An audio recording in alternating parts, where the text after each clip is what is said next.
Phần 5, Copy Paste, The Electrician Revenge. Quay lại cảnh Choi Ji-hun đứng bên cửa sổ và không ngừng suy nghĩ về Ryan Cole. Đột nhiên, anh ta sững người khi phát hiện ra một điều bất thường. Không đúng, khi đối mặt với Ryan Cole, mình không hề nhìn thấy bất kỳ cửa sổ thông tin nghề nghiệp và tài năng nào của anh ta. Điều này thật khó hiểu. Từ trước đến nay, anh ta đã từng tiếp xúc với rất nhiều người, dù già hay trẻ, thất nghiệp hay không có tài năng, cửa sổ thông tin luôn hiện trên đầu họ. Nhưng với Ryan Cole, cửa sổ thông tin lại hoàn toàn vô hình. Trong lúc Ji-hun còn đang suy nghĩ miên man về Ryan, một cửa sổ nhiệm vụ bất ngờ xuất hiện từ hệ thống, tiết lộ cho anh ta nhiệm vụ của mình trong thế giới này. Nhiệm vụ: giải cứu thế giới, tìm ra kẻ ngoại lai và thành công bảo vệ thế giới. Tiến độ: 1/2. Tài năng: sao chép vô hạn, trạng thái chưa thức tỉnh. Điều kiện thức tỉnh: báo thù tất cả những kẻ đã hãm hại cho Ji-hun. Quả nhiên là vậy, Ji-hun cũng một phần đoán được Ryan không phải là con người.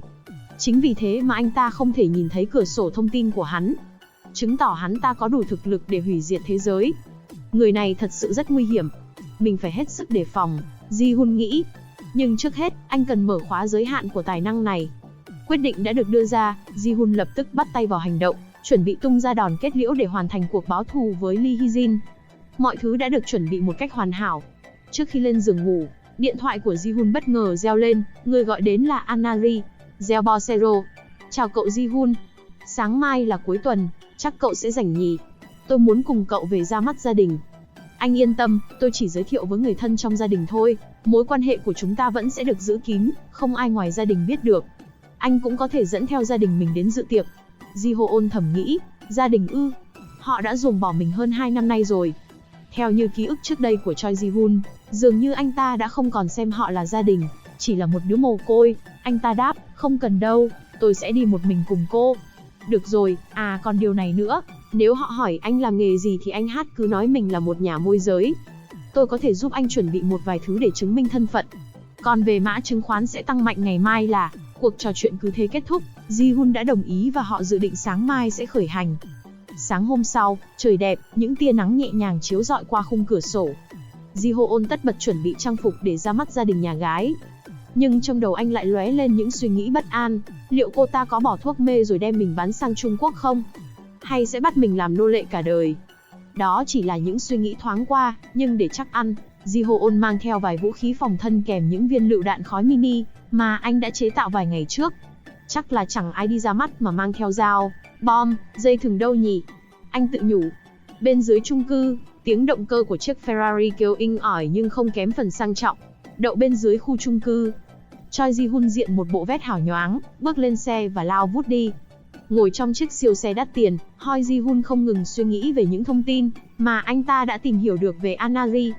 Bố là giám đốc một công ty ô tô lớn, mẹ là nhà thiết kế thời trang danh tiếng, và bản thân Anna-ri còn sở hữu một công ty riêng tại Hàn Quốc. Một gia đình gia giáo, quyền lực và giàu có. Nhưng liệu anh ta có thể thuận lợi trong việc ra mắt gia đình Anna-ri hay không?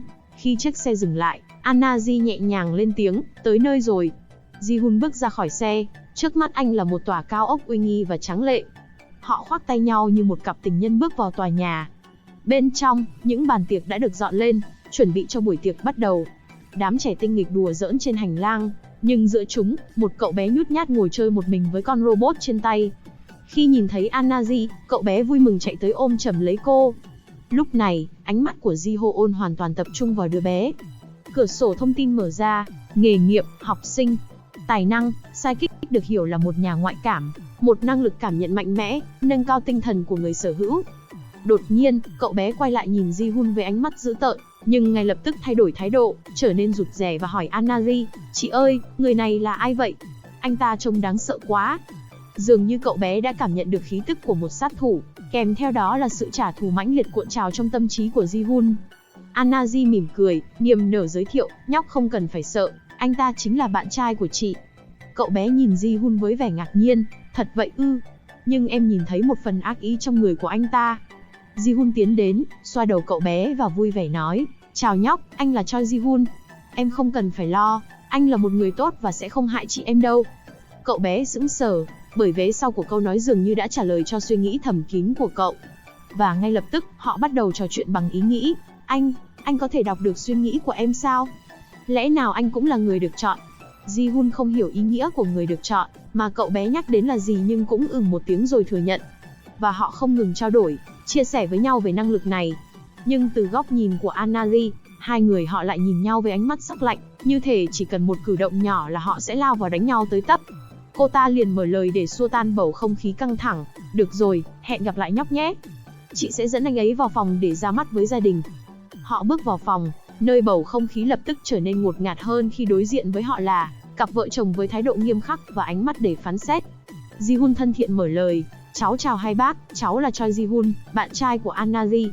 Ông ta ồ lên một tiếng rồi trả lời với giọng trầm nhưng không kém phần uy quyền. Ồ, vậy cậu đã quen con gái ta như thế nào, và đang làm nghề gì? Liệu cậu có thể đảm bảo con gái ta sẽ sống tốt khi ở bên cạnh cậu không? Lúc này, Ji-hun không ngừng nghe được những suy nghĩ trong đầu ông ta. Thằng nhóc thối này, chỉ là một tên thợ điện, cũng không mấy khá giả. Nhưng sao con gái lại thích nó được nhỉ? Hay là vì nó đẹp trai ư? Mà nhìn thì, trông, cũng được đấy, nhưng vẫn thua xa ta hồi còn trẻ. Ông ta xoa cằm, nở một nụ cười nhếch mép đầy đắc ý, để ta xem phẩm chất của người như thế nào, hay là sẽ che giấu về thân phận của mình đây. Ji-hun cười thầm và bắt đầu trả lời từng câu hỏi của ông ta. Cháu đã tình cờ gặp cô ấy ở một công ty chứng khoán. Vừa gặp đã yêu nhau, có lẽ là tình yêu sét đánh. Thật ra, cháu vẫn còn đang học ở một trường quốc tế Hàn Quốc và mưu sinh bằng nghề thợ điện. Ngoài ra, cháu cũng đang lấn sân sang đầu tư cổ phiếu và chứng khoán. Hiện tại, cuộc sống của cháu không mấy khá giả, nhưng cháu xin hứa với bác là khi lấy được cô ấy, cháu nhất định sẽ không để cô ấy chịu bất kỳ khổ cực nào. Lời nói chân thành và cứng cỏi của Ji-hun khiến ông ta lay động và có cái nhìn khác về anh. Ông thì thầm với vợ, bà thấy sao? Cũng tạm ổn. Tôi chấm cậu ta 9/10. Một điểm còn lại sau này có thể từ từ bồi dưỡng thêm. Mặc dù là một đứa trẻ mồ côi, nhưng việc tự mình nuôi sống bản thân đã cho thấy cậu ta có khả năng sinh tồn mạnh mẽ trong cái thế giới cá lớn nuốt cá bé này. Choi Ji-hun sững người, mồ côi ư? Không thể nào. Nếu họ đã điều tra về thân phận của mình, thì chắc chắn họ phải biết rõ về gia đình của mình chứ. Dù có phần hoài nghi, Ji-hun vẫn giữ bình tĩnh và tiếp tục vui vẻ trò chuyện cùng gia đình Anna-ri. Còn Anna-ri không ngừng đổ mồ hôi hột vì nhìn Choi Ji-hun, sợ rằng gia đình mình sẽ từ chối mình quen anh ta.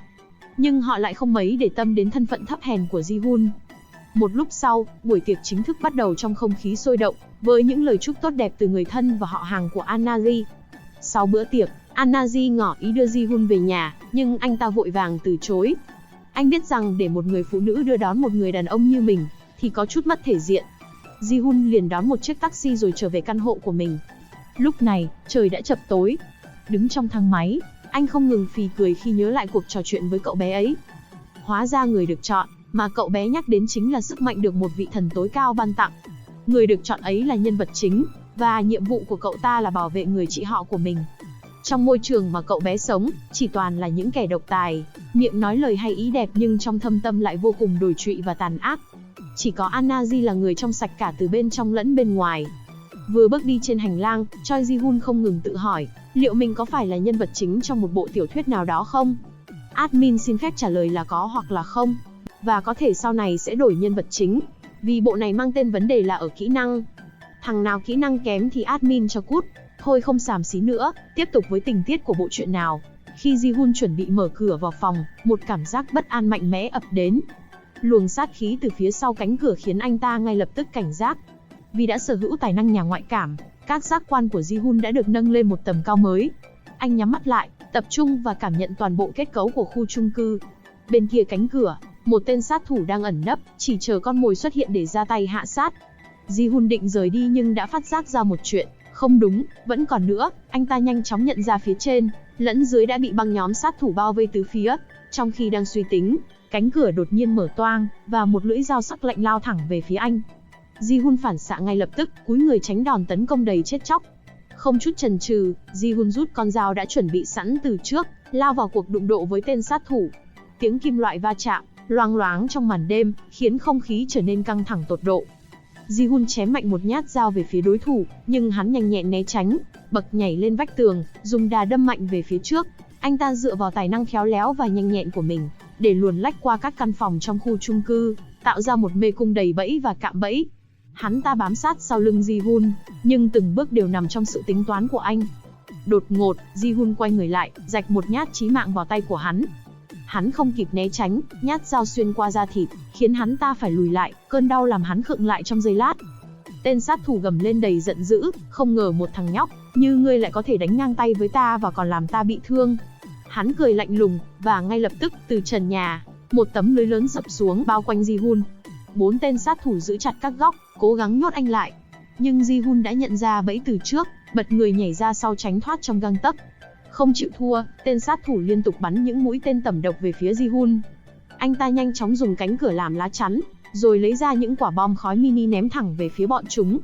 Trong cơn hỗn loạn, Ji-hun vội vàng chạy ra ngoài ban công. Anh buộc dây thừng vào lan can, nhanh chóng trèo xuống dưới. Đám khói cay làm mờ mắt bọn sát thủ, khiến chúng mất tầm nhìn trong chốc lát. Đó là thời gian đủ để Ji-hun thoát thân và tiếp đất an toàn. Nhưng chưa kịp thở phào nhẹ nhõm, Ji-hun đột nhiên nghe thấy tiếng súng vang lên từ phía dưới tòa nhà. Một viên đạn lao thẳng về phía anh, xuyên qua màn đêm như một tia chết chóc. Không gian như đông cứng lại, mọi thứ chậm đi trong khoảnh khắc. Cảnh tượng dừng lại ngay khi viên đạn tiến gần đến Ji-hun. Quay lại 2 ngày trước, trong căn phòng cấp cứu, các bác sĩ hối hả di chuyển quanh giường bệnh, tập trung toàn bộ sức lực vào việc cứu chữa Park Seo-jin. Cô gái nằm bất động, làn da tái nhợt, hơi thở yếu ớt như chỉ còn treo lơ lửng giữa sự sống và cái chết. Đôi tay bác sĩ chính run nhẹ khi áp máy kích tim lên ngực cô, rồi một cú giật mạnh khiến cơ thể Park Seo-jin co giật, nhưng trái tim vẫn không có dấu hiệu hồi sinh. Họ tiếp tục lần nữa, từng giây phút trôi qua như kéo dài vô tận. Sau 3 giờ kích tim và nỗ lực không ngừng nghỉ, sắc mặt của Park Seo-jin bắt đầu hồng hào trở lại. Mạch đập yếu ớt nhưng đã trở lại bình thường. Các bác sĩ thở phào nhẹ nhõm, chuyển sang giai đoạn hồi sức, truyền nước và theo dõi cẩn thận, chờ đợi điều kỳ diệu sẽ đến. Trong căn phòng của viện trưởng, không khí có phần nhẹ nhõm sau khi tình hình của Park Seo-jin dần ổn định.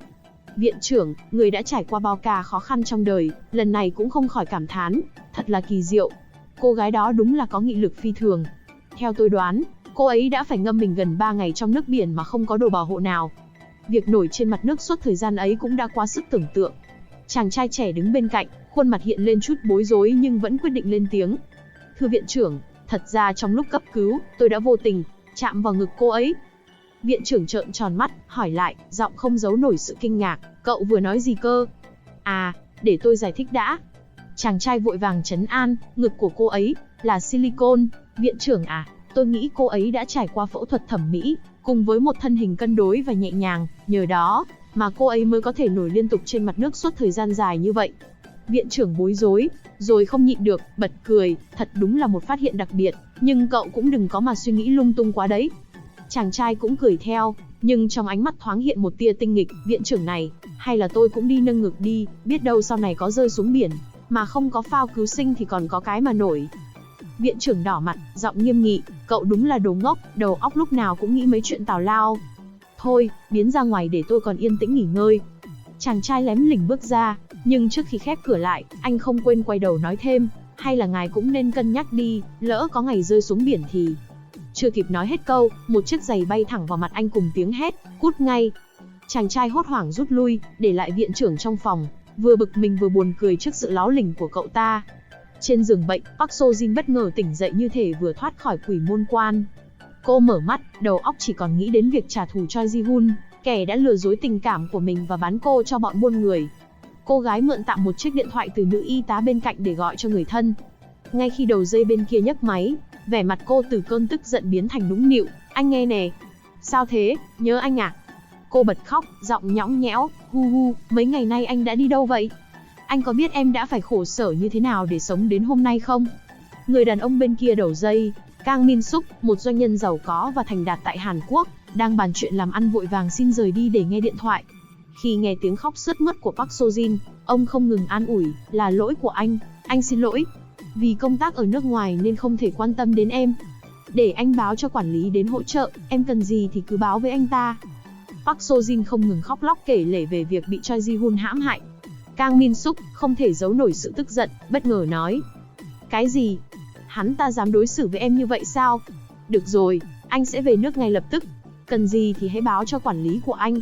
Còn nữa, em hiện tại đã chẳng còn đồng nào để trả tiền viện phí. Anh có thể giúp em chuyện này được không? Kang Min Suk nhanh chóng đồng ý, chuyển hẳn 50 triệu won vào tài khoản của cô. Ngày hôm sau, Kang Min Suk trở về Hàn Quốc, được vợ con tiếp đón nồng hậu. Sau khi đoàn tụ với gia đình, ông đến khách sạn để gặp lại Park Seo-jin. Tình hình thế nào rồi? Kang Min Suk hỏi. Cô ta đáp. Mọi dấu vết và bằng chứng đều bị hắn ta xóa sạch, không còn lại chút manh mối nào. Kế hoạch của hắn ta thật sự quá hoàn hảo. Kang Min Suk an ủi, không sao, nếu không có bằng chứng thì chúng ta sẽ tự tạo ra nó. Park So Jin lập tức phản đối, không, em muốn hắn phải sống không bằng chết, phải chịu gấp bội những gì em đã chịu đựng. Kang Min Suk thấy quyết tâm của cô, ông ý ngay.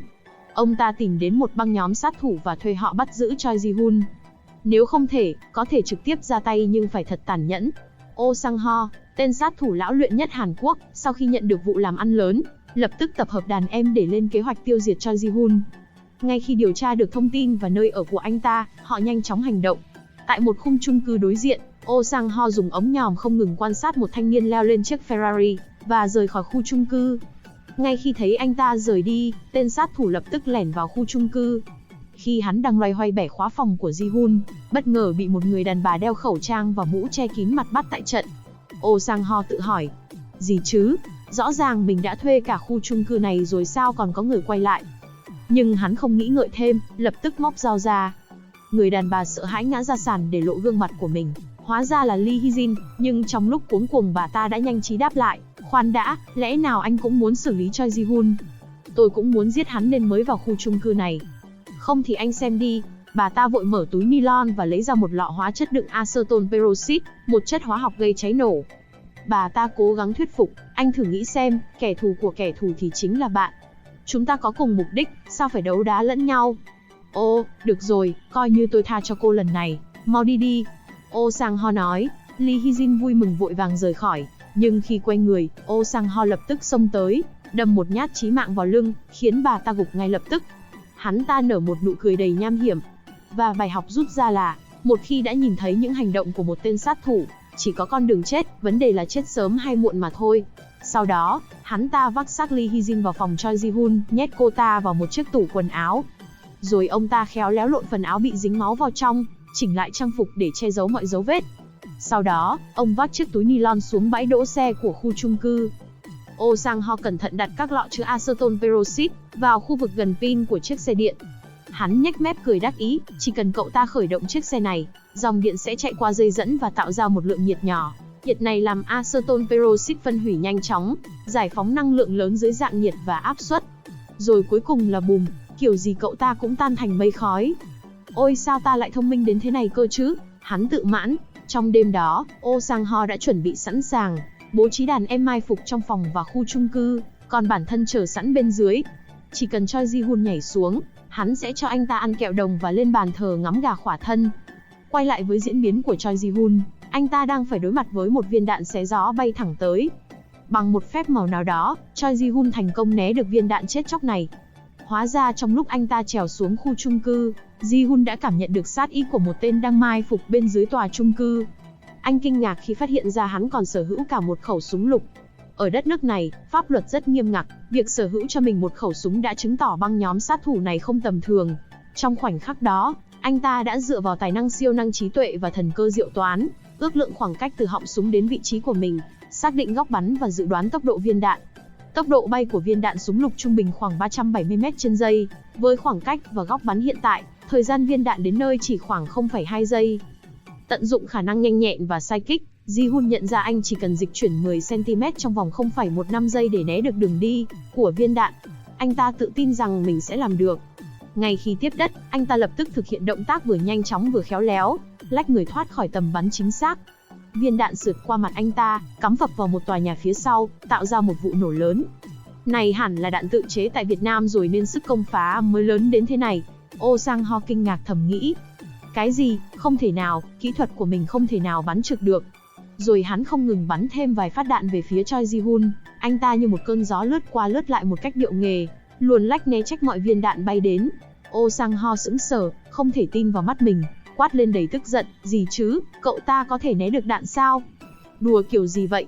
Không, chắc chắn là mơ. Trong lúc hắn lơ đãng và mất tập trung, Ji-hun nhân cơ hội chạy trốn, nhảy vào bãi đỗ xe, leo lên chiếc scooter của mình phóng vút đi. Bỗng nhiên, anh cảm thấy cái chết đang cận kề.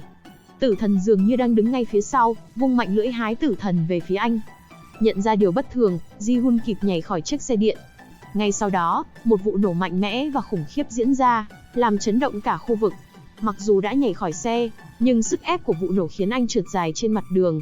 Cơ thể anh bị thương nặng, và sự kiệt quệ từ việc liên tục sử dụng năng lực ngoại cảm làm linh lực của anh cạn kiệt. Trong cơn đau đớn, Ji-hun ngã gục, bất tỉnh, nằm im lìm giữa đống đổ nát. Những người xung quanh hoảng hốt, vội vàng chạy đến kiểm tra và lập tức gọi cấp cứu. Khi nghe thấy tiếng nổ lớn vang lên, Oh Sang-ho đắc ý bật cười ha hả. Khà khà, né được đạn thì sao chứ? Có giỏi thì né thêm cái này đi. Vì quá đông người tụ tập xung quanh, hắn chỉ có thể đứng từ xa quan sát. Nhìn thấy Choi Ji-hun nằm bất động trên mặt đất, hắn đoán chắc 8 đến 9 phần rằng Ji-hun đã hoàn toàn bỏ mạng. Với suy nghĩ đó, hắn âm thầm ra lệnh cho đàn em rút quân. Dưới ánh sáng nhợt nhạt của đèn bệnh viện, Choi Ji-hun được đưa vào phòng cấp cứu trong tình trạng nguy kịch. Các bác sĩ không ngừng làm việc, cả đêm dài trôi qua trong tiếng động nhộn nhịp của máy móc và những chỉ dẫn dứt khoát. Sau hàng giờ đồng hồ phẫu thuật căng thẳng, cuối cùng họ cũng hoàn tất việc khâu lại tất cả các vết thương. Tuy nhiên, Ji-hun vẫn chìm sâu trong cơn hôn mê, không có dấu hiệu tỉnh lại. Một vị bác sĩ với nét mặt nghiêm nghị thở dài. E rằng cậu ta có thể sẽ trở thành người thực vật.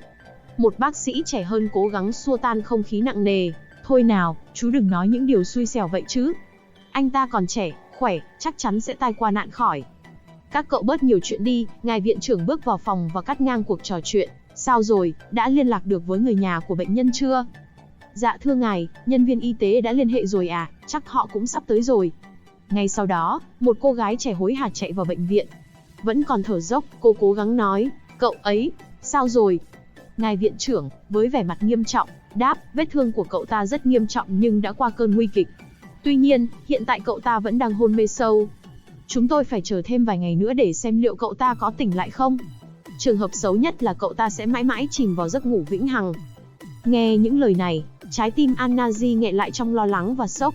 Một bác sĩ hỏi, cô là gì của cậu ta? Không muốn tiết lộ mối quan hệ thực sự của mình, Anna-ji chỉ có thể tự nhận mình là chị gái. Được rồi, vậy cô hãy theo tôi để hoàn tất vài thủ tục nhập viện, bác sĩ nói. Sau khi hoàn tất các thủ tục và đóng viện phí, chỉ còn lại Anna-ji và Choi Ji-hun trong phòng bệnh. Cô ngồi bên giường bệnh, gương mặt không thể che giấu sự bất an. Dù mối quan hệ của họ chỉ là hôn nhân giả, nhưng trong lòng cô, Choi Ji-hun đã trở thành người bạn trai thật sự. Đêm đó, Anna-ji đã thức trắng để trông chừng anh, nhưng cuối cùng không thể chống lại cơn buồn ngủ và ngủ thiếp đi. Sáng hôm sau, với đôi mắt thâm quầng và gương mặt mệt mỏi, Anna-ji vội vã rời khỏi phòng bệnh, vì cô còn phải trở lại công ty làm việc. Ngay khi cô gái rời đi, Choi Ji-hun đã tỉnh lại. Nhẹ nhàng tháo bỏ băng quấn trên đầu ra và bất ngờ thay, những vết thương đã được phục hồi hoàn toàn. Thật ra, anh đã tỉnh từ đêm qua, nhưng khi nhìn thấy người phụ nữ ân cần ngồi bên cạnh, lòng anh bất giác rung động. Sau những mối tình đổ vỡ do bị lừa dối, Ji-hun luôn cảnh giác với mọi người xung quanh. Nhưng lần này, anh quyết định mở lòng. Hy vọng lần này mình sẽ chọn đúng người, anh thầm nghĩ. Đúng lúc này, Ji-hun nhận ra có người chuẩn bị bước vào phòng. Ji-hun lập tức giả vờ bất tỉnh. Người đàn ông đến thay nước, nhưng thực chất là để tiêm một loại chất độc vào cơ thể anh. Những ý đồ đen tối của hắn không thể qua mắt được Ji-hun, người đã nghe thấy suy nghĩ của hắn nhờ tài năng ngoại cảm. Ngay lập tức, Ji-hun bật dậy, né tránh mũi kim độc. Hắn ta bất ngờ, nhưng nhanh chóng thay đổi thái độ, giọng nói trở nên bình thản. Cậu tỉnh rồi à? Sao thế, làm như tôi ăn thịt cậu không bằng. Mau nằm xuống để tôi tiêm thuốc an thần cho cậu. Sức khỏe hiện tại của cậu vẫn chưa tốt, đừng cử động mạnh. Dù đã cải trang thành bác sĩ, nhưng Ji-hun đã nhìn thấy cửa sổ thông tin của hắn, biết rõ hắn thực chất là một sát thủ, tài năng chính là vô ảnh chi bộ và độc dược sư. Anh bước đến kiểm tra chiếc áo vest của mình nhưng không tìm thấy vũ khí, có lẽ nó đã rơi mất trong vụ nổ. Ji-hun nhớ ra mình có mang theo một máy nghe lén. Một nụ cười gian xảo hiện lên trên khuôn mặt anh. Ji-hun từ tốn quay lại giường bệnh, dựa vào tùy cơ ứng biến, anh ta bắt đầu diễn một vở kịch. Khi tên sát thủ chuẩn bị tiêm thuốc, anh vội ngăn hắn lại và giả vờ hoảng sợ. Không được đâu bác sĩ, tôi sợ đau lắm. Liệu có cách nào khác không? Hay là cho tôi uống thuốc cũng được. Hắn ta không chút do dự, rút từ trong áo ra một viên thuốc con nhộng, thầm nghĩ, cũng tốt, không ngờ phải dùng đến thứ này, nhưng hắn đã tự tìm cái chết, thì mình sẽ cho hắn tọa nguyện bằng viên thuốc cực độc này. Trong lúc hắn đang tìm kiếm thuốc, Ji-hun giả vờ ngã vào người hắn, khéo léo đặt máy nghe lén lên người hắn và sao chép kỹ năng vô ảnh chi bộ.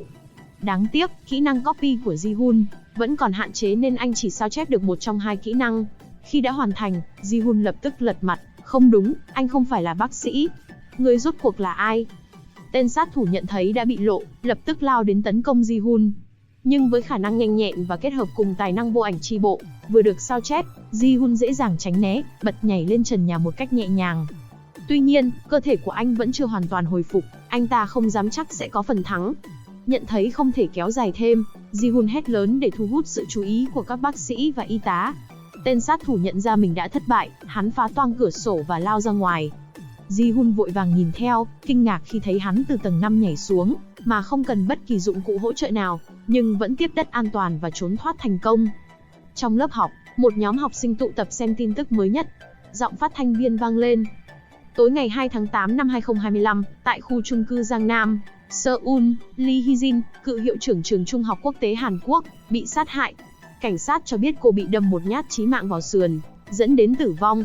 Kẻ thủ ác được cho là thuộc băng nhóm sát thủ khét tiếng. Hiện vụ án vẫn đang được điều tra. Đám học sinh cười khinh miệt, há há, đáng đời bà ta. Cơ mà cũng may bà ta đã bị đuổi ra khỏi trường, không thôi có khi bà ta kéo tên sát thủ đó đến trường của mình không chừng. Việc này phải cảm ơn soái ca Ji-hun nhà ta. Mà nhắc mới nhớ, một học sinh lên tiếng, sao cho Ji-hun vẫn chưa đến lớp nhỉ? Đợi thêm đi, có lẽ cậu ấy chỉ đi học muộn. Rồi cả đám tiếp tục theo dõi, mặt biến sắc khi nghe tin tiếp theo.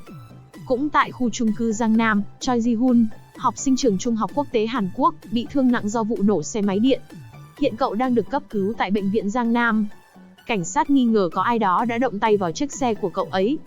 Cả đám học sinh giật mình, những khuôn mặt vui vẻ bỗng chuyển sang kinh ngạc và lo lắng. Các cậu có nghe không? Hay tớ nghe nhầm rồi? Không, tớ nghe rất rõ. Người đó chính là Choi Ji-hun. Bảo sao đến giờ mà cậu ấy vẫn chưa đến trường. Hu, soái ca của tôi bị người ta hãm hại rồi. Tớ phải đến thăm cậu ấy đây. Lớp trưởng vội cắt ngang cuộc trò chuyện vì sắp vào tiết học, và hẹn hò sau buổi học rồi cùng nhau đến bệnh viện thăm Choi Ji-hun. Chiều hôm đó, cả nhóm đã tập hợp đông đủ, chuẩn bị xuất phát. Bỗng từ xa, một giọng gọi vọng lại. Chờ tớ với. Một cô gái với thân hình đầy đặn vội vã đuổi theo, nhưng vừa định bước lên xe buýt thì bị một cô bạn chế nhạo. Xí, con heo ụt ịt này đi theo làm gì? Mày chỉ tổ vướng chân tụi tao thôi. Cô gái bị sỉ nhục, cố kìm nén sự tức giận, nhưng tớ muốn đến thăm cậu ấy. Không đợi cô nói hết câu, cô bạn kia thẳng tay đẩy cô té ngã xuống đường, rồi lạnh lùng cười nhạo, ha ha ha. Nhìn lại mình đi. Mày có tư cách gì mà thăm anh Choi Ji-hun của tụi tao hả? Tao mà thấy mày ở đó thì coi chừng đấy. Một bạn khác khẽ kéo áo cô, thì thầm, hình như cậu hơi quá đáng rồi thì phải. Kệ đi, con nhỏ vừa nghèo, vừa học dốt, lại còn xấu xí nữa. Ôi trời, sao trên đời này lại có loại người như này nhỉ?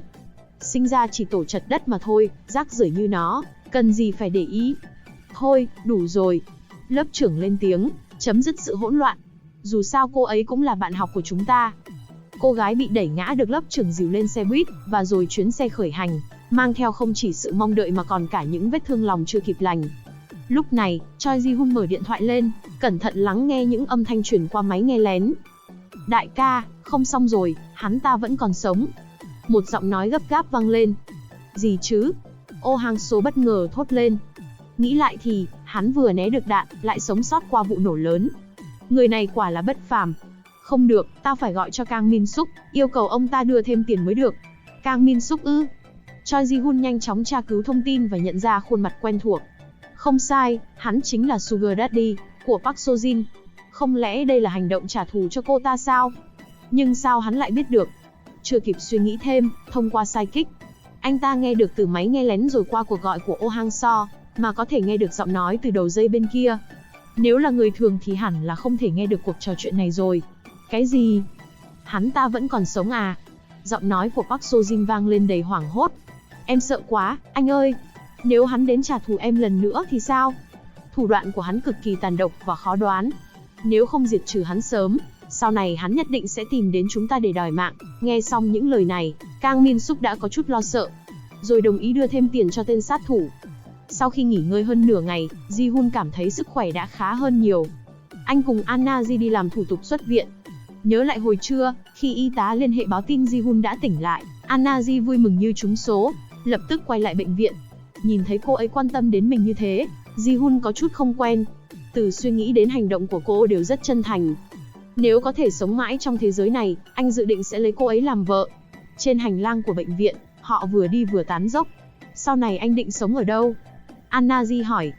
Ji-hun đáp, tôi đã bị sát thủ nhắm vào rồi, chắc sẽ phải tìm nơi khác để sống. Nếu không có chỗ nào để đi, anh có thể đến căn hộ của tôi để ở một thời gian. Anh đừng lo, dù sao tôi cũng ít khi ở lắm. chủ yếu để tụ tập bạn bè ăn chơi thôi, toàn ngủ ở nhà gia đình là chính. Còn trong đầu cô lại đang suy nghĩ ngược lại, chắc mình phải dọn về nhà ở vài ngày, nhường cái ổ của mình lại cho anh ấy. Nhưng cô không biết rằng, Ji-hun đã nghe thấy hết những suy nghĩ đó. Anh mỉm cười, ánh mắt đầy tinh quái, hay là cô ở cùng tôi luôn? Chúng ta có thể chăm sóc nhau. Anna-ji đỏ mặt, lúng túng, thật ư? Nhưng mà chúng ta vốn chỉ là người yêu hợp đồng, chuyện này có chút không tiện. Ji-hun lập tức tiếp lời, giọng điệu có phần nghiêm túc nhưng mang chút giễu cợt, không sao, nếu cô không chê thì có thể đến ở cùng tôi. Anna-ji đột nhiên ngẩn ra, ủa, sao nghe kỳ kỳ vậy? Rõ ràng đó là nhà của tôi mà. Sao tôi lại phải đắn đo chứ, anh thật là đáng ghét. Dám lừa tôi hả? Ji-hun bật cười, trêu chọc, há, tại cô ngây thơ quá đó. Anna-ji bực bội đuổi đánh anh ta tới tấp, nhưng trong lòng lại có một sự ấm áp không thể tả nổi. Sau khi rời khỏi bệnh viện, Ji-hun và Anna-ji cùng nhau đến căn hộ của cô. Anna-ji ngập ngừng hỏi, anh không định về lấy ít đồ à? Ji-hun thản nhiên đáp, không cần, tôi chẳng có nhiều đồ để mang đi. Anh biết rằng hiện tại căn phòng của mình đã bị cảnh sát bao vây. Và nếu quay lại đó, có thể sẽ bị lũ sát thủ bám theo. Vì thế, ngay khi rời khỏi bệnh viện, Ji-hun đã phóng vút đi trước khi nhóm sát thủ kịp lên kế hoạch mới. Trong lúc đó, ở phòng bệnh của Ji-hun, một vị bác sĩ đeo kính đang cẩn thận tìm kiếm thứ gì đó, ngửi xung quanh với vẻ mặt nghiêm trọng. Lẽ nào anh ta là kẻ biến thái? À không, hóa ra anh ta chỉ đang điều tra dấu vết. Mùi này, không lẽ là te trâu do toxin? Bác sĩ thì thầm. Đây là một chất độc cực mạnh thường được tìm thấy trong cá nóc. Dựa vào những manh mối tại hiện trường khu chung cư Giang Nam, từ vụ nổ chiếc xe máy điện cho đến vết tích của chất độc, anh ta nhanh chóng đưa ra kết luận. Quả đúng như mình đã dự đoán, vụ án này nhất định có liên quan đến cậu ta.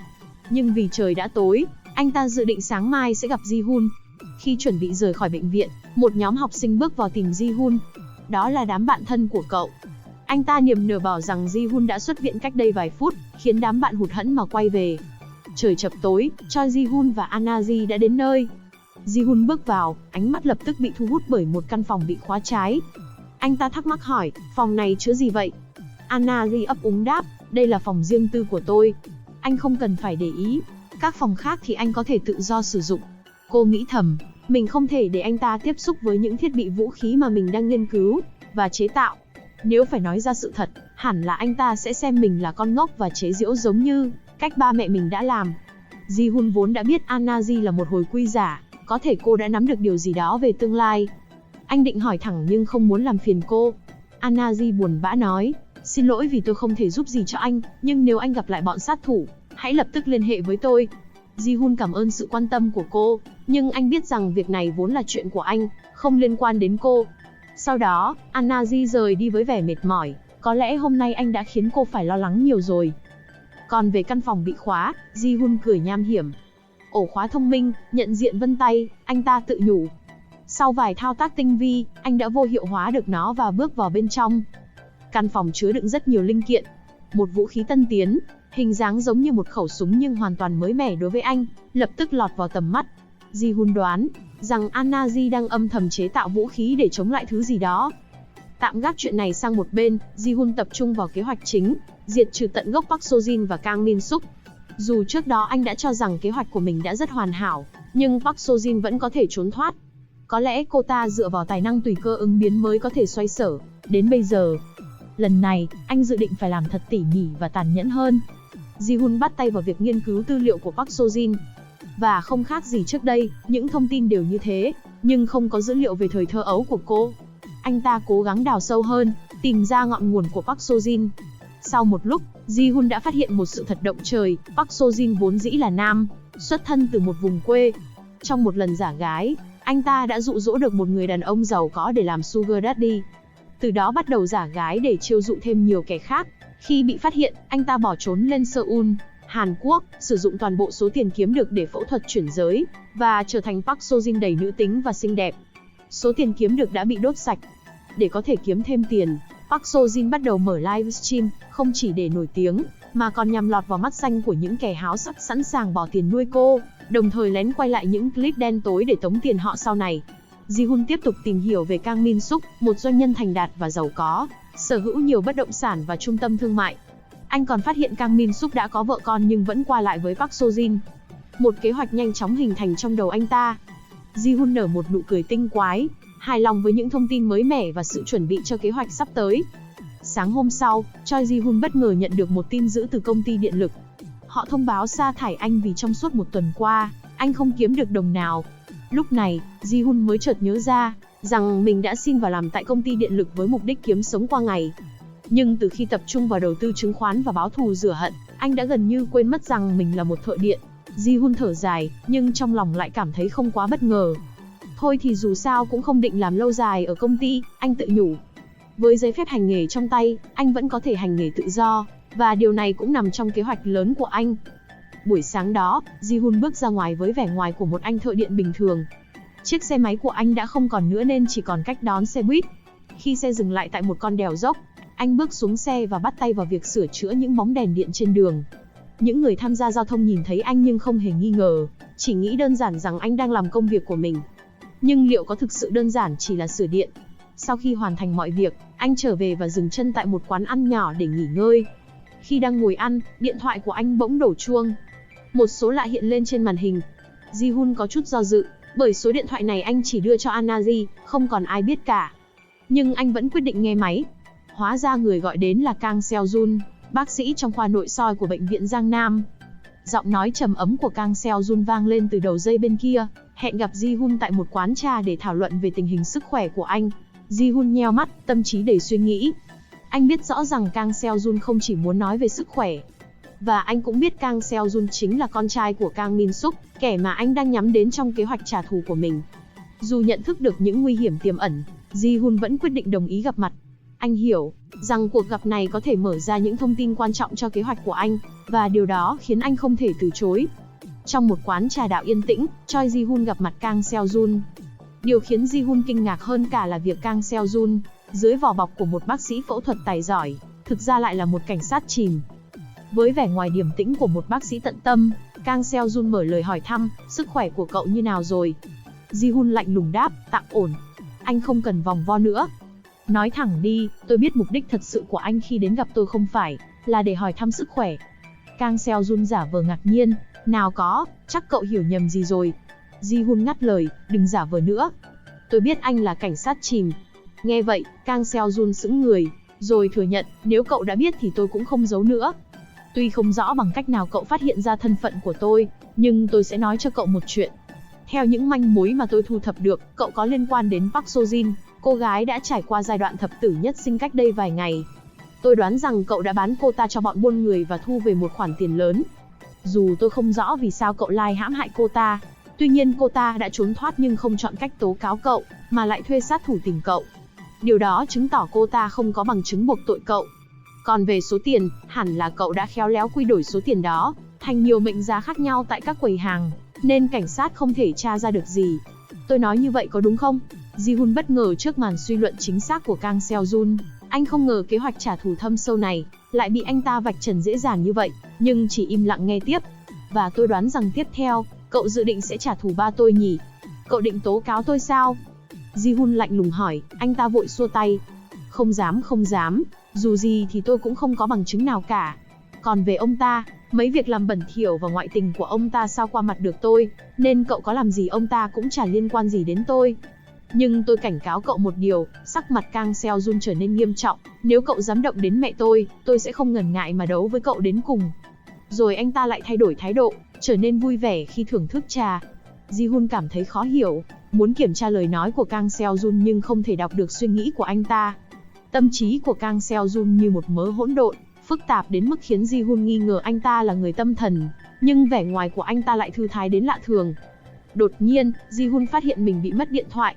Anh ngỏ lời mượn điện thoại của Kang Seo-jun để gọi vào số của mình, và cuối cùng phát hiện điện thoại nằm trong nhà vệ sinh.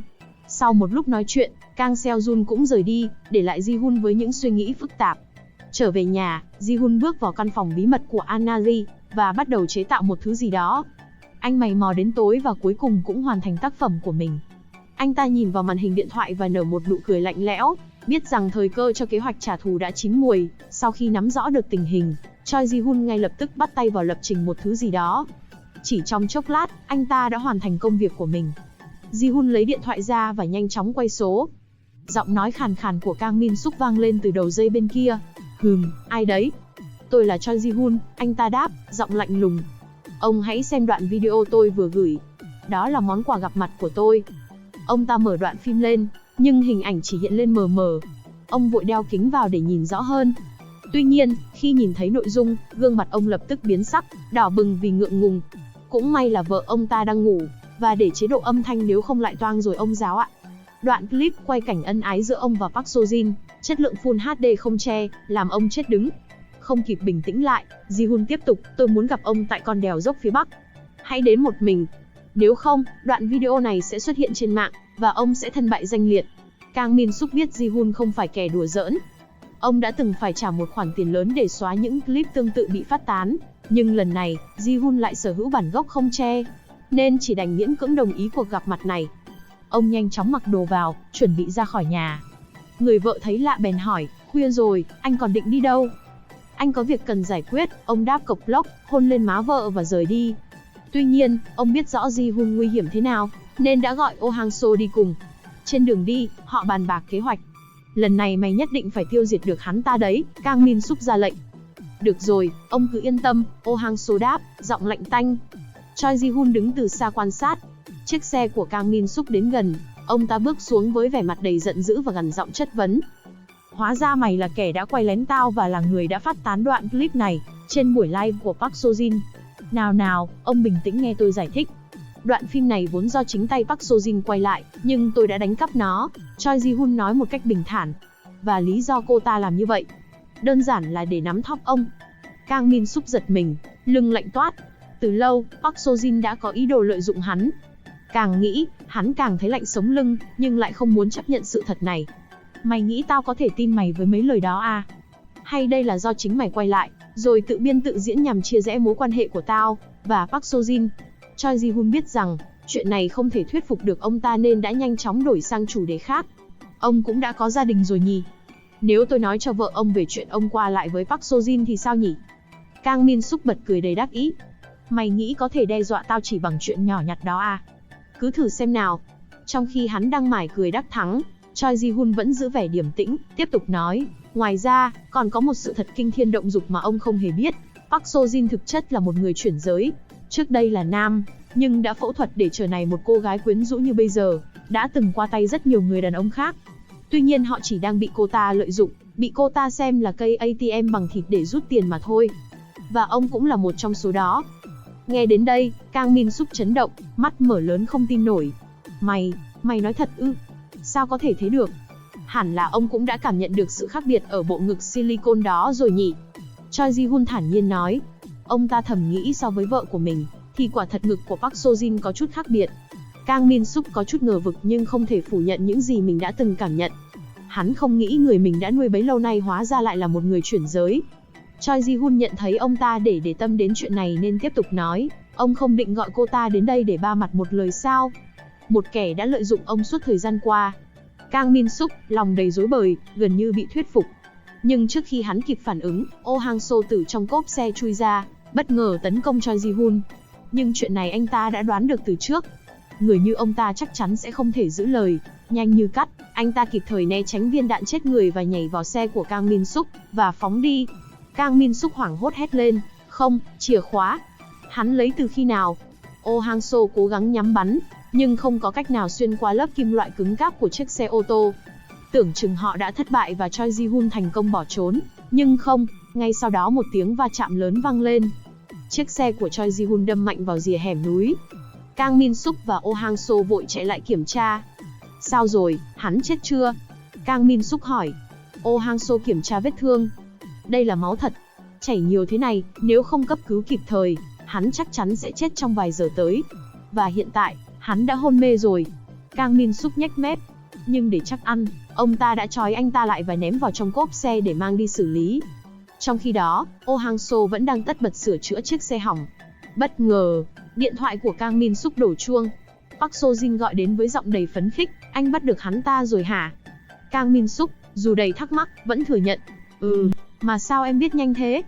Park Seo-jin hoài nghi. Ủa, anh vừa nhắn cho em đã bắt được hắn và hẹn em đến địa điểm này, để cùng xử lý hắn mà. Kang Min-suk nhìn vào dòng chat trên điện thoại. Quả thật là mình đã nhắn, nhưng không nhớ lúc nào. Mà thôi, nghĩ nhiều làm gì. Dù sao mình cũng định gọi cô ta đến để xử lý cùng hắn ta luôn. Ông ta cười cợt, giọng giả nai. À, đúng là anh có nhắn. Già rồi nên lẩm cẩm, em thông cảm. Khi đã xác nhận thành công, Park Seo-jin vội kết thúc buổi livestream của mình và lập tức chạy đến điểm hẹn. Lúc này, họ vẫn đang trên con đèo dốc vắng vẻ. Kang Min Suk vội lên tiếng, sửa được chưa? Hay để tao gọi người đến đón? Oh Hang-seo đáp, không cần đâu, chuyện này tôi xử lý được. Rất nhanh sau đó, xe đã hoạt động bình thường, nhưng đèn đã bị hỏng. Họ quyết định sẽ dựa vào đèn đường để tiếp tục hành trình trong bóng tối. Nhưng không hay biết rằng người đã không còn nằm trong cốp xe. Hóa ra trong lúc họ mất cảnh giác, Choi Ji-hun âm thầm cởi trói. Anh ta đã chuẩn bị sẵn một lưỡi dao nhỏ trong đế giày, dùng nó để cắt dây trói rồi lén lút mở cốp xe và rời đi. Nên hiện giờ, chỉ còn Kang Min Suk và Oh Hang-seo ngồi trong xe. Lúc này, Park Seo-jin đã đến điểm hẹn, ngồi đợi trong xe với vẻ mặt phấn khích, nghĩ rằng sắp trả được mối hận trong lòng. Cô ta lờ mờ đã nhìn thấy một chiếc xe từ trên đồi lao xuống, lòng càng thêm kích động. Trong khi đó, Kang Min Suk đã nhận ra chiếc xe đậu phía dưới chính là của Park Seo-jin. Nhớ lại những lời của Choi Ji-hun về cô ta, cơn giận dữ trong lòng hắn bùng phát. Bị lợi dụng, bị phản bội, và hơn nữa, cô ta lại là một người đàn bà chuyển giới tất cả dồn nén khiến hắn đạp mạnh chân ga, định tông thẳng vào xe của Park Seo-jin. Bất ngờ, đèn đường chớp nháy rồi vụt tắt, chỉ còn lại màn đêm u tối. Oh Hang-seo cảm nhận được nguy hiểm, lập tức hét lên, mau đạp phanh, nhanh lên. Kang Min Suk thì đang cuống cuồng lên, thị lực của ông ta lại kém nên không thể nhìn thấy gì trong bóng tối. Còn về phía của Park Seo-jin, cô cũng giật mình khi thấy đèn đường tắt ngúm, lại còn nghe thấy một tiếng phanh gấp đang từ trên đèo lao xuống. Cô ta vội bật đèn xe, nhưng ngay khi ánh sáng chiếu lên, thứ cô nhìn thấy lại một thảm kịch sắp ập đến. Vì phóng nhanh khi đổ đèo, lại còn bị mất tầm nhìn, chiếc xe của Kang Min Suk đã lao thẳng vào xe của Park Seo-jin. Tấm lan can trên đèo không thể chịu nổi cú va chạm mạnh này nên đã bung ra. Cả hai chiếc xe cùng với người bên trong lao xuống vách đá. Tuy nhiên, Oh Hang-seo đã kịp thời nhảy khỏi xe nên vẫn giữ được mạng sống, mặc dù đã bị thương không ít. Kang Min Suk và Park Seo-jin thì không có may mắn đó. Chắc chắn, họ đã không thể tránh khỏi cái chết. Oh Hang-seo biết rằng không thể ở lại đây lâu. Hắn vội vàng rời đi trước khi cảnh sát kịp đến hiện trường vụ án. Sau khi hắn ta rời đi, Choi Ji-hun âm thầm quay lại hiện trường. Anh ta lấy bộ dụng cụ ra và sửa lại cây đèn đường bị hỏng. Sau đó, anh lôi từ trong ba lô ra một thiết bị bay mà anh đã chế tạo từ trước. Với sự khéo léo, anh ta nhanh chóng khởi động thiết bị, bay thẳng lên bầu trời và rời khỏi hiện trường. Cuối cùng, anh trở về căn hộ của mình, nơi anh có thể an tâm đánh một giấc thật sảng khoái. Lúc này, vợ của Kang Min Suk đầy lo lắng. Trời đã khuya, gần 1 giờ sáng mà vẫn không thấy chồng mình trở về. Cô lập tức gọi điện cho ông, nhưng chỉ nhận được thông báo số máy vừa gọi không liên lạc được. Linh cảm của người phụ nữ mách bảo rằng Kang Min Suk có thể đã gặp chuyện không may. Với sự lo lắng dâng cao, cô lập tức gọi điện cho Kang Seo-jun. Biết rằng con mình là một cảnh sát, cô tin rằng anh sẽ có khả năng xử lý tình hình. Kang Seo-jun, khi nhận được cuộc gọi, suy nghĩ thầm trong lòng, hẳn là cậu ta đã hành động rồi, nhưng không ngờ lại nhanh đến vậy. Dù biết mình là cảnh sát chìm, cậu ta vẫn không chút do dự mà hành động dứt khoát. Anh vội vã trấn an mẹ mình, mẹ đừng lo, có thể bố bận việc gì đó và vì trời đã muộn nên chọn cách ngủ lại ở đó. Nếu không gọi được có thể là vì khu vực đó không có sóng. Mẹ hãy nghỉ ngơi đi, trời cũng đã khuya rồi. Sáng mai con sẽ giải quyết mọi chuyện. Mẹ anh, dù còn lo lắng, cũng không muốn làm phiền con trai và đồng ý nghe theo. Sáng hôm sau, Choi Ji-hun trở lại trường học. Ngay lập tức, bạn bè của anh tụ tập lại để hỏi thăm sức khỏe. Một cô bạn có thân hình đầy đặn, tên là Park Bong-su, tiến đến và đưa cho Ji-ho-on một chai thuốc bổ với vẻ mặt ngượng ngùng, hy vọng cậu nhận lấy. Nhà mình bán thuốc bổ, mình nghĩ nó có thể giúp ích cho cậu. Hành động của Park Bong-su khiến Seo Ji-eun, vốn đã không ưa cô, càng thêm khó chịu. Cô ta nghĩ rằng Park Bong-su đang cố để lấy lòng và có được tình cảm của Ji-hun. Vì vậy, ngay khi kết thúc tiết học đầu tiên, Seo Ji-eun cùng nhóm nữ sinh của mình đã hẹn gặp Park Bong-su ở nhà vệ sinh. Không phải để thảo luận về chiếc bồn cầu xinh đẹp, mà là để thực hiện một kế hoạch khác bắt nạt cô. Seo Ji-eun, với vẻ mặt đầy quyền lực, dẫn dắt nhóm bạn của mình đến trước mặt Park Bong-su. Cô và những người bạn bắt đầu tấn công vào người cô bạn mũm mĩm, bằng những cú đá tới tấp.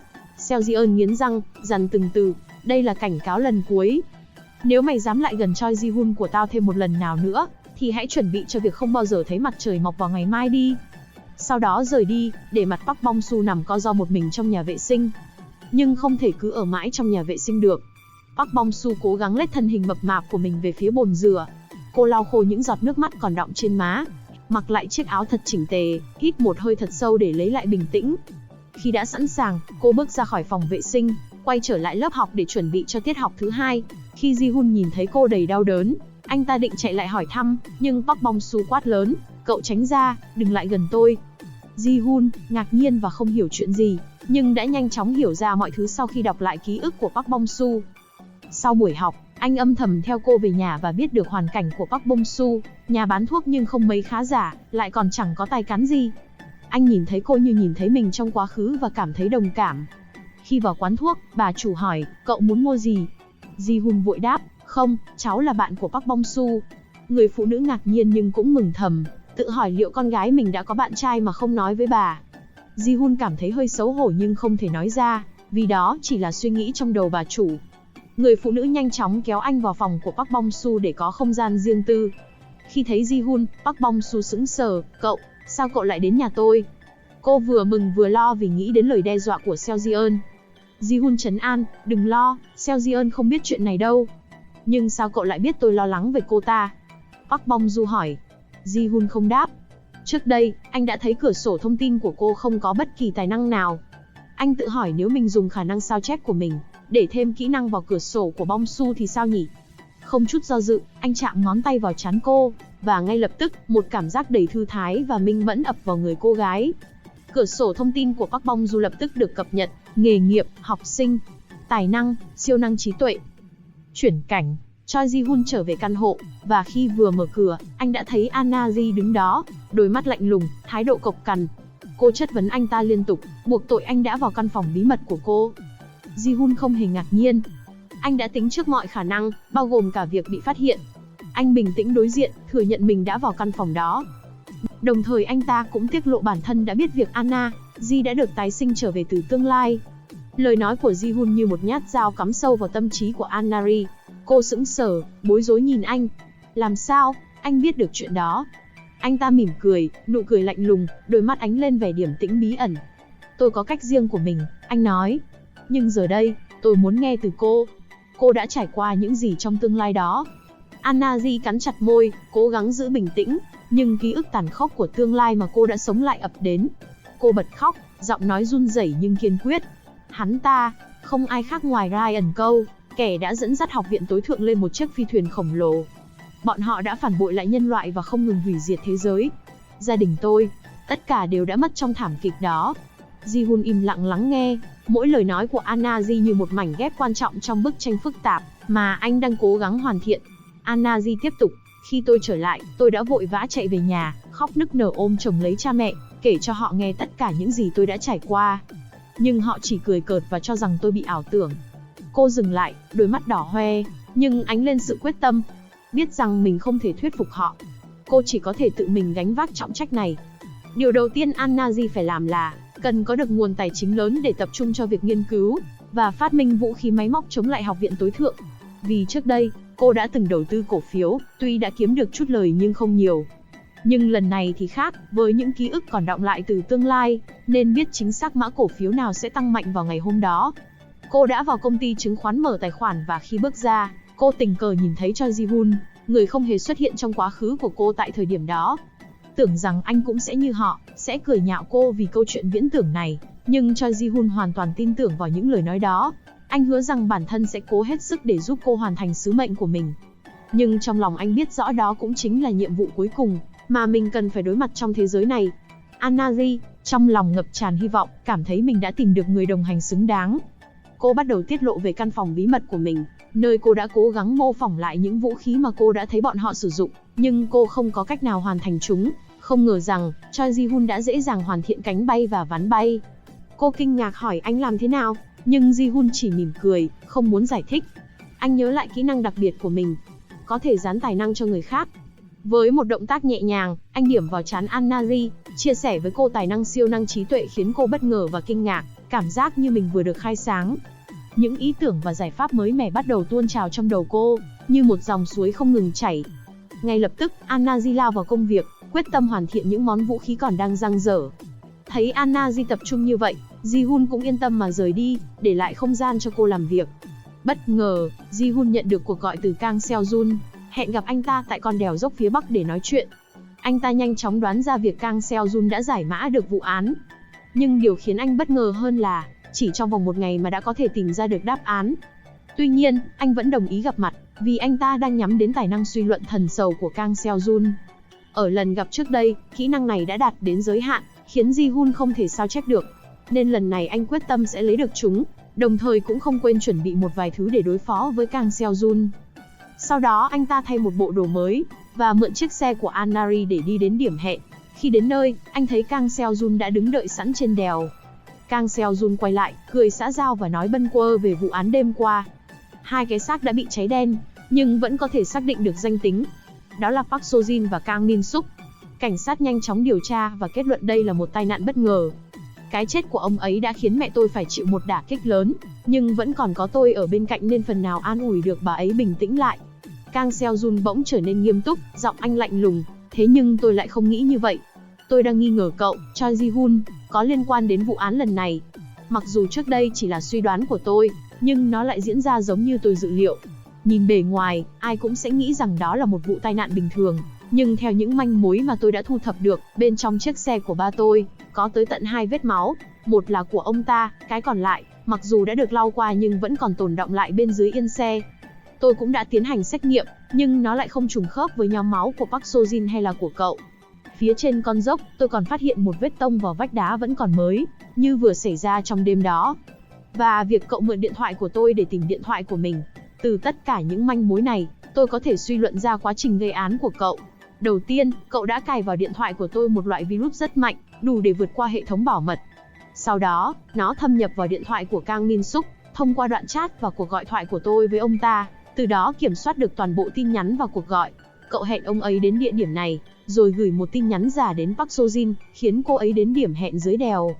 Cậu cướp xe của ông ta, đâm mạnh vào vách đá làm hỏng đèn pha, rồi dùng máu giả để ông ấy nghĩ rằng cậu đã bị thương nặng, sẽ không thể sống sót nên ông ta đã bỏ cậu lại, và lau dọn vết máu trong xe rồi rời đi. Tôi không biết cậu lấy máu từ đâu, chắc là cậu đã nhân lúc các bác sĩ hoàn thành ca phẫu thuật, và trong giai đoạn truyền máu và nước, lén lấy một ít máu mang về. Với lượng máu nhỏ này, cậu chỉ cần pha trộn với dung dịch glycerol và nước muối sinh lý để giữ được độ nhớt và màu sắc của máu, kết hợp với ánh sáng mờ ảo của màn đêm và đèn đường, thì rất khó để nhận ra đó là máu giả. Chỉ khi thấy cậu chảy nhiều máu như vậy, ông ta mới mất cảnh giác và bỏ qua. Và đèn đã hư nên ông ta chỉ có thể dựa vào đèn đường để tiếp tục di chuyển.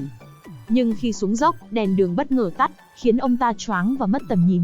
Với tốc độ đổ dốc và tầm nhìn hạn chế, ông ta đã đâm mạnh vào xe của Park Seo-jin đậu bên dưới, và cả hai cùng rơi xuống vách đá.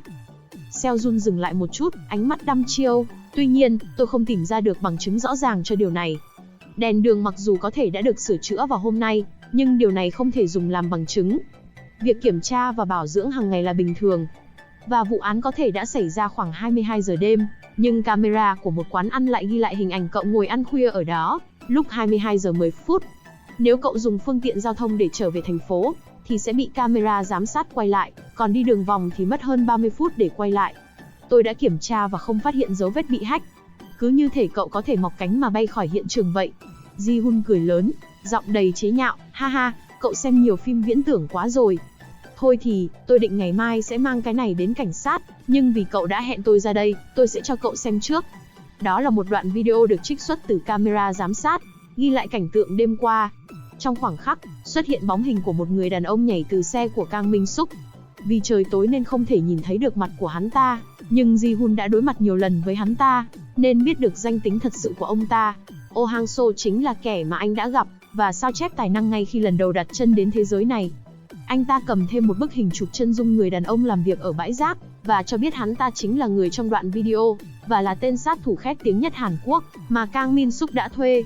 Kang Seo-jun sững sờ, rồi anh vận dụng tài năng suy luận để sâu chuỗi lại mọi sự việc. Đúng rồi, làm sao tôi có thể quên hắn ta chứ?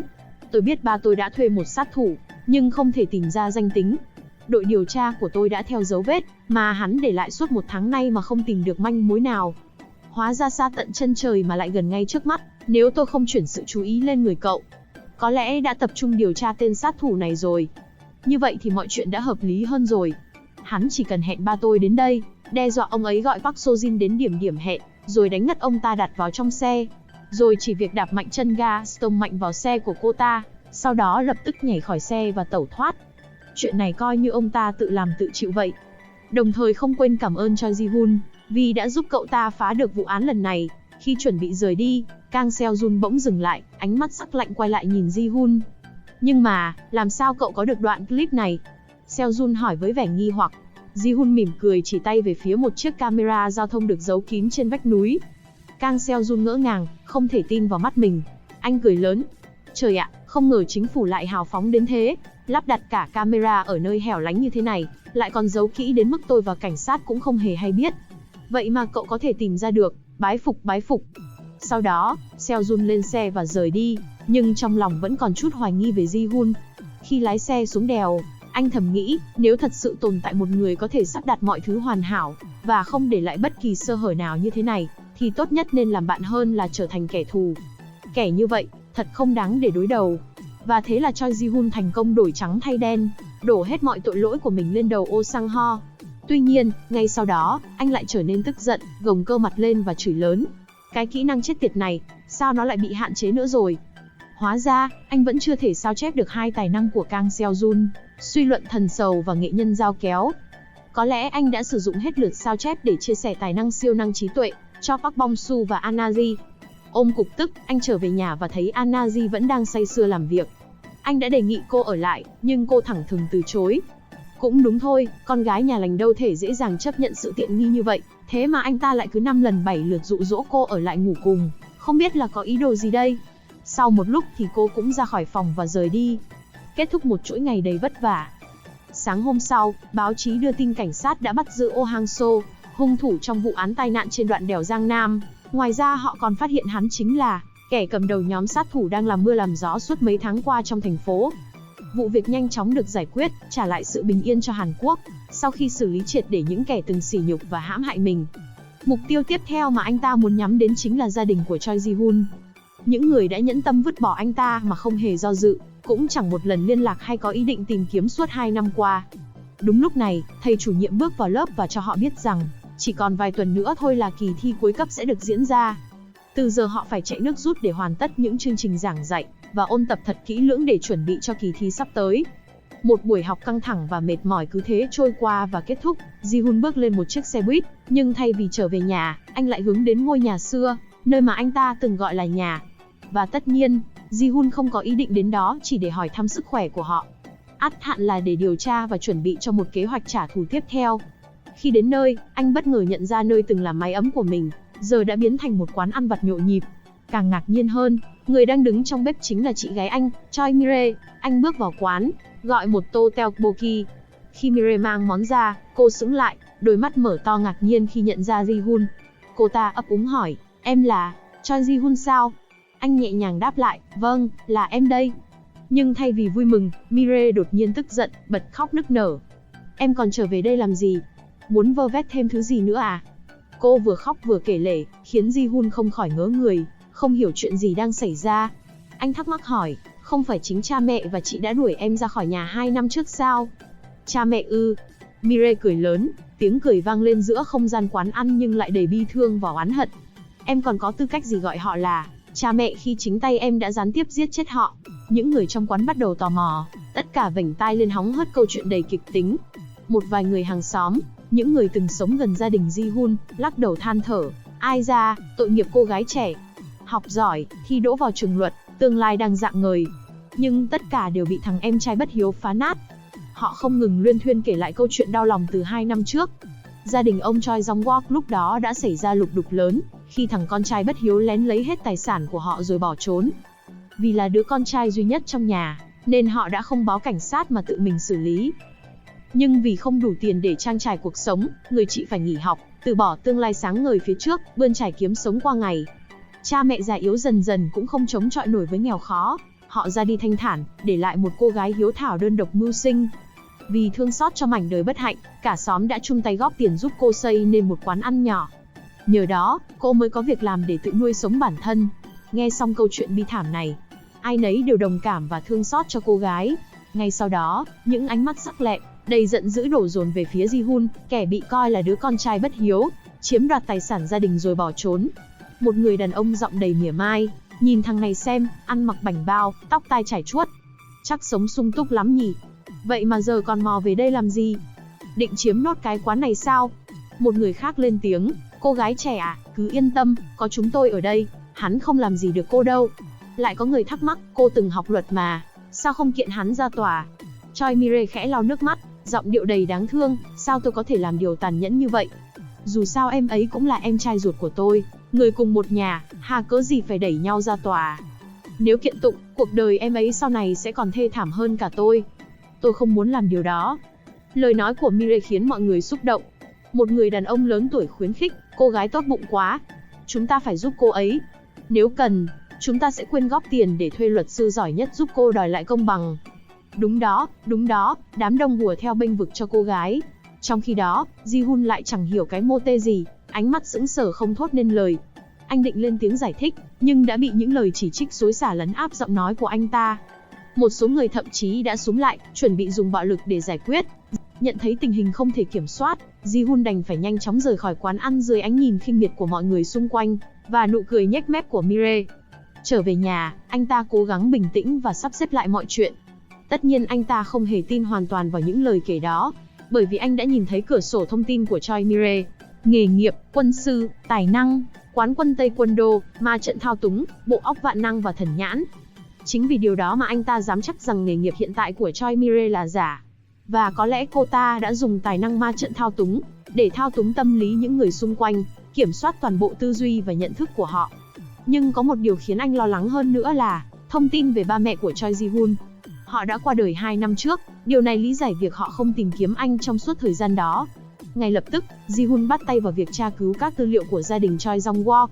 Anh ngạc nhiên khi phát hiện rằng thông tin đăng ký chỉ có một đứa con gái duy nhất, chính là Choi Mire, trong khi Choi Ji-hun hoàn toàn không tồn tại. Hơn nữa, khi tra cứu tư liệu của bản thân, Ji-hun bị sốc khi phát hiện lý lịch của mình ghi rõ là trẻ mồ côi. Mọi thứ dần trở nên rối bời, anh càng cố gắng sắp xếp chúng lại càng thêm rắc rối. Vì anh ta chỉ dựa vào những ký ức có sẵn của thân xác này, không trực tiếp trải qua nên không dám chắc rằng những ký ức mà Choi Ji-hun đang có liệu có đúng hay không. Hay sự thật là Choi Ji-hun đã vơ vét của cải trong nhà của mình, ăn chơi phung phí, bú đá quá liều mà sinh ra ảo tưởng về cuộc đời của mình. Và cuối cùng để lại những ảo tưởng về cuộc đời bi thương trước khi bỏ mạng. Mọi nghi ngờ và bất an ngày càng chồng chất, khiến anh không biết đâu mới là thực tại và đâu là ảo mộng. Đêm đã khuya, khách đã tàn.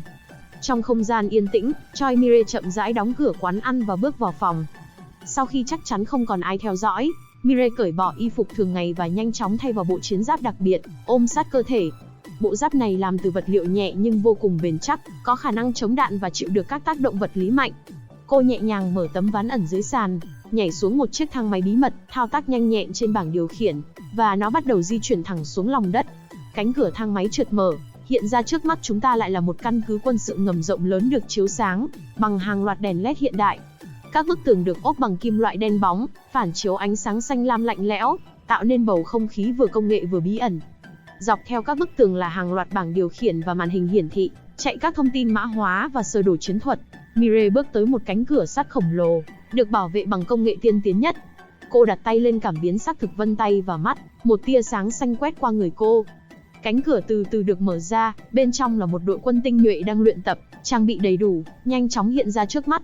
Thấy Mire xuất hiện, đám lính lập tức tập hợp và đồng thanh hô lớn, chào chỉ huy trưởng. Người phụ nữ này không hề tầm thường. Ban ngày thì mở quán ăn vặt đơn giản, tối đến lại hóa thân thành một quân sư dẫn dắt một tổ đội tác chiến tinh nhuệ. Với giọng nói đầy uy quyền của một nhà lãnh đạo, cô ra lệnh, toàn đội chú ý, hôm nay chúng ta sẽ đến tinh cầu Hồ Điệp, bắt giữ tư lệnh Mona và chiếm đóng hành tinh này. Ngay sau đó, Mire cùng đồng đội bước lên phi thuyền không gian. Con tàu được khởi động và lập tức được dịch chuyển ra ngoài vũ trụ, phóng thẳng đến tinh cầu Hồ Điệp. Dưới sự dẫn dắt tài tình của cô ta, đội quân 10 người nhanh chóng càn quét hành tinh này và bắt giữ tư lệnh bướm đêm Mona. Mire rút ra một cột thu lôi và cắm mạnh xuống đất. Năng lượng của cả hành tinh không ngừng bị nó hút cạn, sau đó cả đội lập tức rút lui. Trong khi đó, Choi Ji-hun vẫn còn chìm trong cảm giác lân lân như vừa chơi đồ xong. Anh ta tát mạnh vào mặt mình để trở nên tỉnh táo hơn. Không được rồi, ma trận thao túng của cô ta quá mạnh, đã làm tâm trí mình lay chuyển. Suýt nữa thì mình đã bị kiểm soát hoàn toàn. Anh ta bắt đầu trấn tĩnh lại, suy xét lại những quá khứ xa nhất của Choi Ji-hun. Hồi tưởng lại thời thơ ấu khi còn là một đứa trẻ, được sống trong một gia đình hạnh phúc và đầm ấm, tuy không giàu có nhưng đủ đầy. Lên cấp 2, anh ta thường xuyên bị bạn bè bắt nạt, trở nên tự ti, nhưng đã được người chị bảo vệ, dạy dỗ đám bắt nạt một trận như tử. Ji-hun và chị gái thân thiết như hình với bóng, và anh ta rất yêu quý cô. Anh trầm tư suy nghĩ, nhưng vì sao lúc đó cô ta lại trở mặt và cùng gia đình đuổi đánh mình nhỉ? Hay ký ức của Choi Ji-hun có vấn đề? Không đúng, anh ta nhanh chóng phát giác ra điều bất thường. Trong những ký ức thời thơ ấu, gia đình anh chỉ có 4 người, bố mẹ, bà nội, và anh. Chưa từng có sự tồn tại của một người chị gái. Đầu anh bỗng đau nhói, và những sự thật bị che giấu dần dần được hé lộ. Một nụ cười nham hiểm nở trên môi anh. Có vẻ như anh đã tìm ra được đáp án cho mình. Trong con hẻm vắng tanh, xuất hiện một người đàn ông đang chuẩn bị vứt túi rác vào thùng, nhưng vô tình ném trượt, túi rác rơi trúng một tiểu cô nương quần áo rách nát, thân hình gầy gò. Người đàn ông vội vã chạy lại, ân cần hỏi: "Này cô bé, tại sao lại ở đây một mình? Gia đình con đâu?" Cô bé nghe vậy, bỗng bật khóc, nức nở nói: "Hu hu, họ đã bỏ con lại một mình mà đi đến một nơi thật xa, không còn ai quan tâm con nữa. Con chỉ là một đứa ăn mày, không có nơi nương tựa." Thấy cô bé đáng thương, người đàn ông động lòng trắc ẩn, ngỏ ý nhận cô làm con nuôi. Cô bé vui mừng khôn xiết, ôm chầm lấy người đàn ông, như tìm được bến đỗ giữa dòng đời nghiệt ngã. Ông ta đưa cô bé về nhà, sau khi bàn bạc cùng vợ, quyết định nhận cô làm con nuôi. Người mẹ tắm gội cho cô bé, nhưng vì không có y phục cho trẻ con, bà đành lấy tạm bộ y phục của đứa con trai để cô bé mặc, mà không hay biết rằng đó là bộ y phục mà con trai bà yêu thích nhất. Khi cậu con trai đi học về, thấy cô bé lạ mặt đang mặc bộ y phục của mình, cậu liền tức giận, nhảy vào giành giật. "Trả đây, đó là của tôi, sao cậu lại mặc nó?" Người cha chạy ra can ngăn, nhưng đứa con trai vẫn không ngừng đòi lại bộ y phục. Cô bé nước mắt ngắn dài, đành cởi y phục ra trả lại. Nhìn thấy cô bé ngoan ngoãn và rất hiểu chuyện, vợ chồng ông có chút động lòng, nhẹ nhàng dỗ dành con trai và hứa sẽ mua cho cậu bộ y phục mới, và không quên giới thiệu, từ giờ, Choi Mire sẽ là chị của con. Choi Ji-hun có chút bất mãn, liên tục phản đối. Mire dịu dàng nói: "Dạ, hai cô chú không cần đối xử tốt với con như vậy đâu, dù sao trước đây con cũng chỉ là đứa trẻ lang thang không nơi nương tựa. Hôm nay được cảm nhận một chút không khí gia đình, con đã mãn nguyện lắm rồi." Cô bé vừa nói, vừa rưng rưng nước mắt, định bước ra khỏi cửa thì họ đã giữ cô lại, cố gắng trấn an và an ủi cậu con trai. "Không sao đâu con, có một người chị cũng tốt mà. Ban đầu chưa quen, sau này sẽ quen thôi." Gia đình quyết định giữ cô bé ở lại. Choi Ji-hun đành phải chấp nhận, nhưng lòng không khỏi bực dọc. Ngày qua ngày, Choi Mire rất hoạt bát, năng động, luôn biết lấy lòng và giúp đỡ gia đình. Họ còn cho cô đi học như bao đứa trẻ khác. Thời gian thấm thoát thoi đưa, Choi Ji-hun đã lên cấp 2 và bắt đầu chịu đựng cảnh bạo lực học đường. Mỗi khi bị bắt nạt, Mire luôn xuất hiện như một anh hùng, bảo vệ Ji-hun khỏi nguy hiểm. Choi Ji-hun dần dần có thiện cảm với chị gái này mà không hề hay biết rằng, tất cả những chuyện bắt nạt này đều là do Mire ngấm ngầm giật dây. Mire học hành giỏi giang, lại ngoan ngoãn, lễ phép. Cô học võ để tự vệ lại vô tình giành được ngôi vị quán quân Taekwondo. Chỉ cần đọc vài cuốn sách ở thư viện, Mire dễ dàng đỗ thủ khoa ngành luật, trở thành con nhà người ta, trong mắt cha mẹ nuôi. Khác xa một trời một vực với đứa con trai ruột của họ, Mire dần dần trở thành một thành viên không thể thiếu trong gia đình. Nhưng không ai biết rằng, cô ta đã âm thầm lên kế hoạch chiếm đoạt toàn bộ tài sản của gia đình. Mire đưa ra một đề xuất để Choi Ji-hun, con trai của họ, có thể tiến bộ mà không ỷ lại vào gia đình. Nếu em ấy không thể vượt qua kỳ thi và tốt nghiệp cấp 3, hãy đuổi cậu ấy ra khỏi nhà để em ấy học cách tự lập, rèn luyện bản thân để sau này trở thành trụ cột cho gia đình. Cô còn khuyên cha mẹ nuôi phải cứng rắn, mạnh tay với Ji-hun, nếu không sau này sẽ khó thành công. Bị thuyết phục, họ quyết định nghe theo. Khi Ji-hun lên lớp 12, Mire đã đỗ vào một trường luật danh giá ở Hàn Quốc. Đây cũng chính là thời điểm mà kế hoạch của cô bắt đầu thực hiện. Choi Mire biết rằng với năng lực học tập của Ji-hun, dù miễn cưỡng, vẫn có thể tốt nghiệp. Nhưng để chắc chắn, cô đã âm thầm sắp đặt một kế hoạch. Trong khoảng thời gian đi học của mình, Mire đã quyến rũ được một chàng trai thông minh, lanh lợi, kém cô 2 tuổi, không ai khác đó là Kang Seo-jun. Trước ngày thi, Mire hẹn gặp Seo-jun và đưa ra một đề nghị. "Chỉ cần anh hoàn thành bài thi quốc ngữ trước khi hết giờ, em sẽ đồng ý trở thành bạn gái của anh. Và nếu anh làm được, hãy lên sân thượng trường và ném thật nhiều giấy xuống sân trường để báo hiệu cho em biết. Em sẽ ở ngoài quan sát." Seo-jun không chút do dự mà đồng ý, vì lúc này cậu vẫn đang chìm trong tình yêu tuổi học trò. Ý định của Mire chính là khiến Ji-hun không thể qua được môn tiếng Hàn. Vì cô đã biết được giáo viên coi thi nghiêm khắc nhất của trường, Lee Hee-jin, sẽ phụ trách môn này. Khi thấy Choi Ji-hun chạy ra khỏi trường, Mire biết rằng kế hoạch của mình đã thành công mỹ mãn. Đến ngày công bố điểm thi, Mire lập tức đưa bảng điểm cho người cha nuôi xem. Ông ta cực sốc khi chứng kiến bảng điểm chỉ toàn là những cái trứng ngỗng tròn trĩnh. Bừng bừng giận dữ và theo như kế hoạch đã đề ra, họ đã đuổi Ji-hun ra khỏi nhà. Dù có chút lo lắng, nhưng được Mirai trấn an, họ cũng bớt lo hơn. Cô còn chuẩn bị sẵn một chuyến taxi để đưa Ji-hun đi thật xa. Khi anh ta biết rằng mình được đưa đi miễn phí, Ji-hun không ngần ngại lên xe.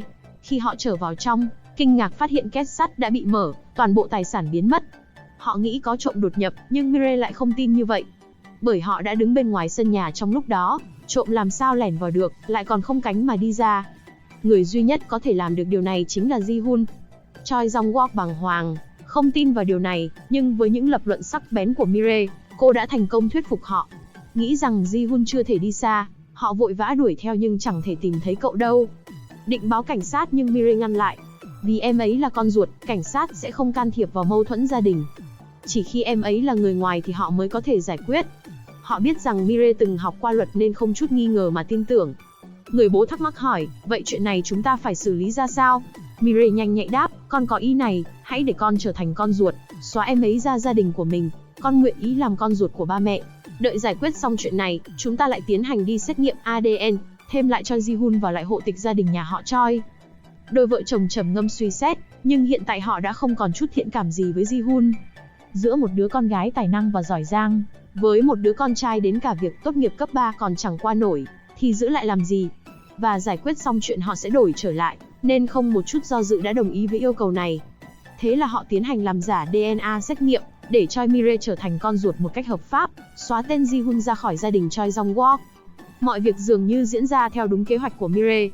Khi họ định báo cảnh sát, Choi Jong-wook bất ngờ cảm thấy đau đầu, chóng mặt và ngất xỉu vì bị cao huyết áp. Mẹ và bà tức tốc đưa ông đến bệnh viện. Lúc này Mirai vẫn bình thản ở trường để mọi chuyện cứ diễn ra tự nhiên. Kiếp nạn liên tiếp ập đến, tài sản trong nhà không đủ trả viện phí, buộc Mirai phải thôi học. Mẹ và cô làm lụng vất vả nhưng vẫn không đủ tiền chạy chữa cho Choi Jong-wook. Cuối cùng, ông ấy qua đời, người mẹ không chịu nổi cú sốc này, lại bị lao lực trong lúc làm việc nên cũng theo ông. Người bà vì tuổi già sức yếu cũng từ giã cõi trần. Một đêm nọ, Mirai bất ngờ phát giác có người lạ mặt đột nhập vào gia trang của mình. Không ai khác, kẻ đó chính là Ryan Cole, đến với ý đồ mua lại mảnh đất và căn nhà này. Tuy nhiên, trong mắt Mirai, hắn chẳng khác nào một tên ác đồ, lập tức xông vào quyết chiến. Hai người giao đấu kịch liệt, nhận thấy mình đã gặp phải một đối thủ đáng gờm. Mirai không ngừng thay đổi chiến thuật để ứng phó, cuối cùng thành công áp đảo trước sự kinh ngạc của Ryan Cole. Khoảng khắc cô chuẩn bị knock out đối phương, Ryan lập tức lấy từ trong người ra một chiếc đồng hồ quả quýt và tiến hành thôi miên Mirai. Sau khi đã trấn áp được Mirai, Ryan mới từ tốn giới thiệu bản thân và tiết lộ mục đích thực sự của mình khi đến đây. Hắn cho biết rằng cần phải trở lại phi thuyền không gian của mình để bổ sung nhiên liệu và kiểm tra một số vấn đề. Phi thuyền đó đã ẩn náu tại nơi này suốt hàng trăm năm qua, và căn nhà của Mirai vô tình được xây dựng ngay trên vị trí đó. Để chứng minh lời mình nói, Ryan lập tức sử dụng một khí cụ kỳ diệu mang tên Lam Quang Tinh Phách, một loại vũ khí đáng tự hào mà hắn đã luyện chế. Có khả năng chuyển đổi linh hoạt, tấn công tầm xa và gần. Ở tầm xa, nó phân tách thành các hạt li ti chứa nguyên tử coban màu xanh, phát ra tia laser xuyên thấu với phạm vi lên đến 10 dặm để công kích mục tiêu.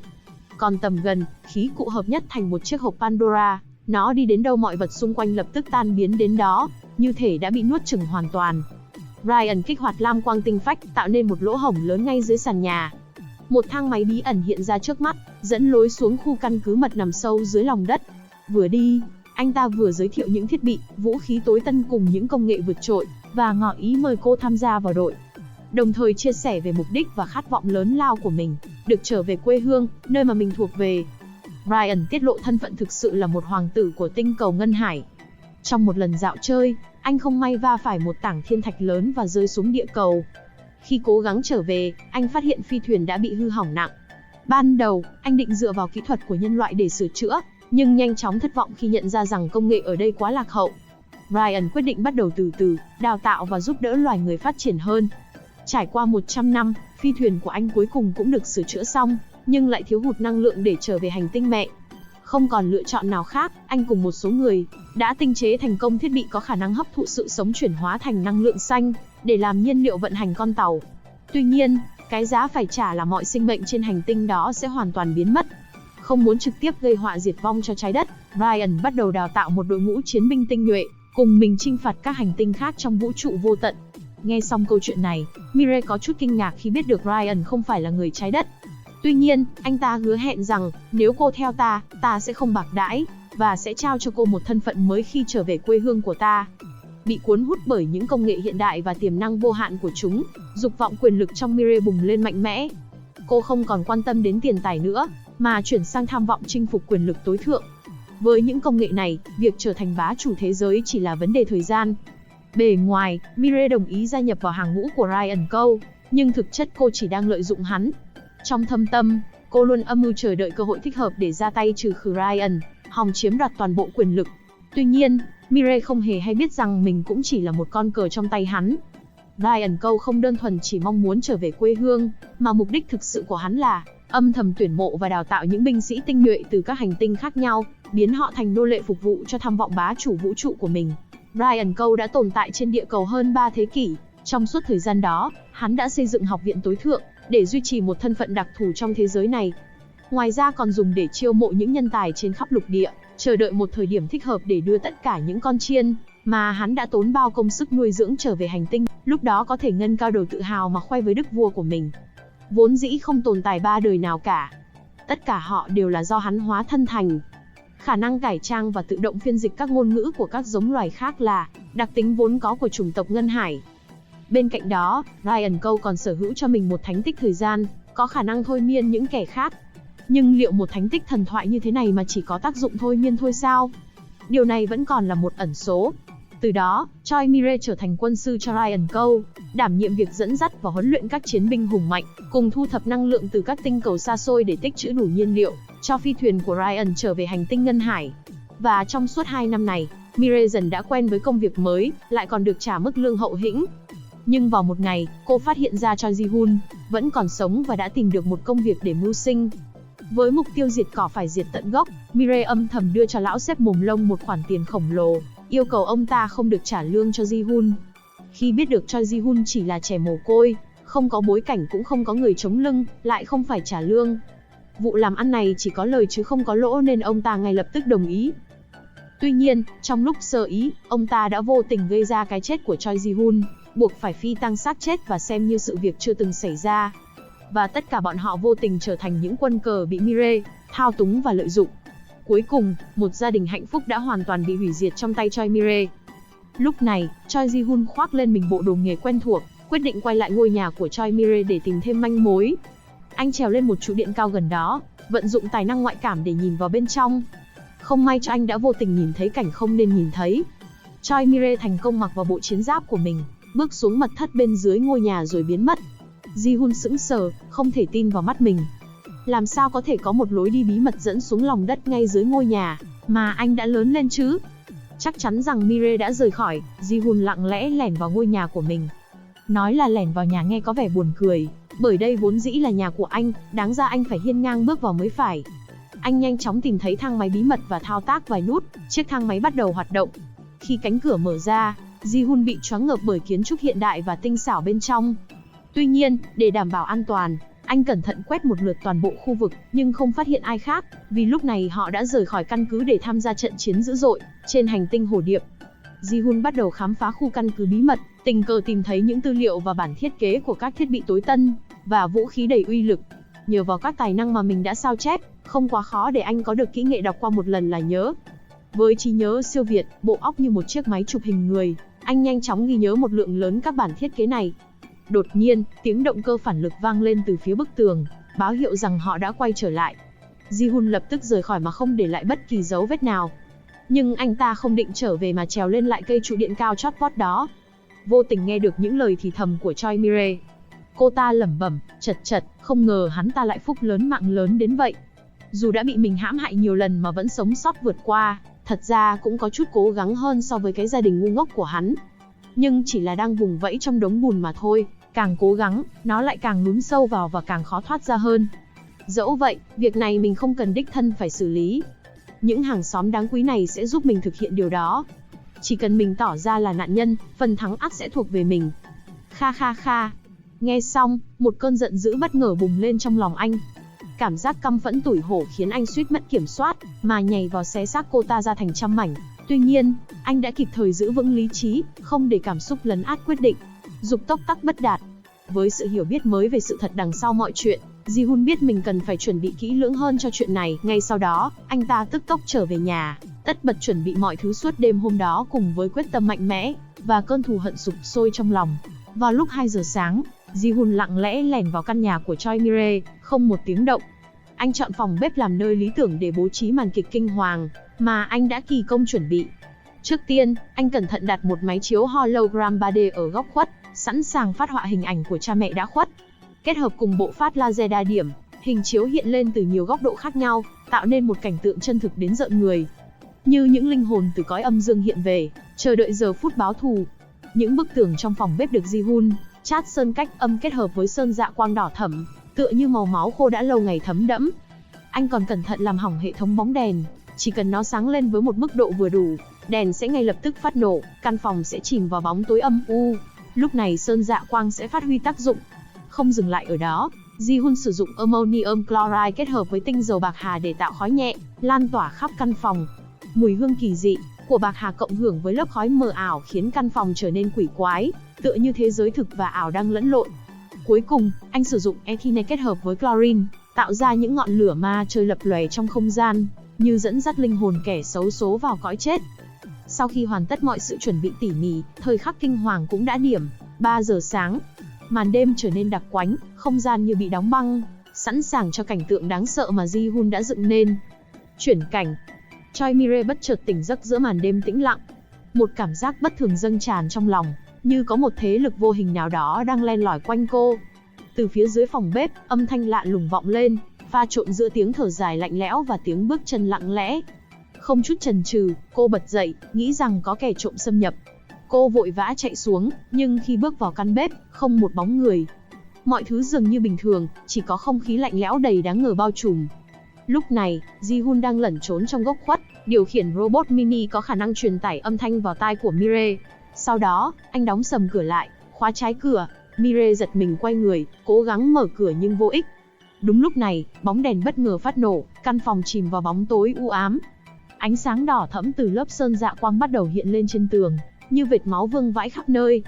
Những bóng hình trắng nhợt nhạt từ từ hiện ra trong không gian, làn khói mờ ảo vần quanh. Từ phía xa, tiếng nói vang lên, âm thanh đó quen thuộc nhưng đầy ma mị, như vọng về từ cõi âm. Giọng nói của người cha quá cố vang vọng, chúng ta chết thảm quá, con gái à, sao con nỡ lòng nào hại chết cha mẹ hả? Con thật tàn nhẫn, ngay cả đứa em trai của mình, con cũng muốn diệt trừ ư? Mi-rae đứng chết lặng, tim đập loạn nhịp, tay chân run rẩy không thể điều khiển được. Hai hồn ma từ từ tiến đến gần hơn, ánh mắt trống rỗng nhưng đầy ác ý. Một giọng nói khàn khàn khác vang lên, lần này là của người mẹ, sao con không đi cùng bọn ta? Là một đứa con ngoan, con phải báo hiếu chứ. Đưa tay đây nào, ta sẽ dẫn con theo cùng, xuống đó phụng dưỡng cho hai ông bà già này, con gái của ta. Hãy xuống địa ngục cùng chúng ta. Cảm giác sợ hãi dâng tràn khiến Mi-rae lạnh toát. Cô lảo đảo, cố giữ bình tĩnh, vớ lấy con dao trên bàn làm vũ khí. Giọng cô run rẩy nhưng vẫn cố hét lớn, kẻ nào đang giả ma giả quỷ?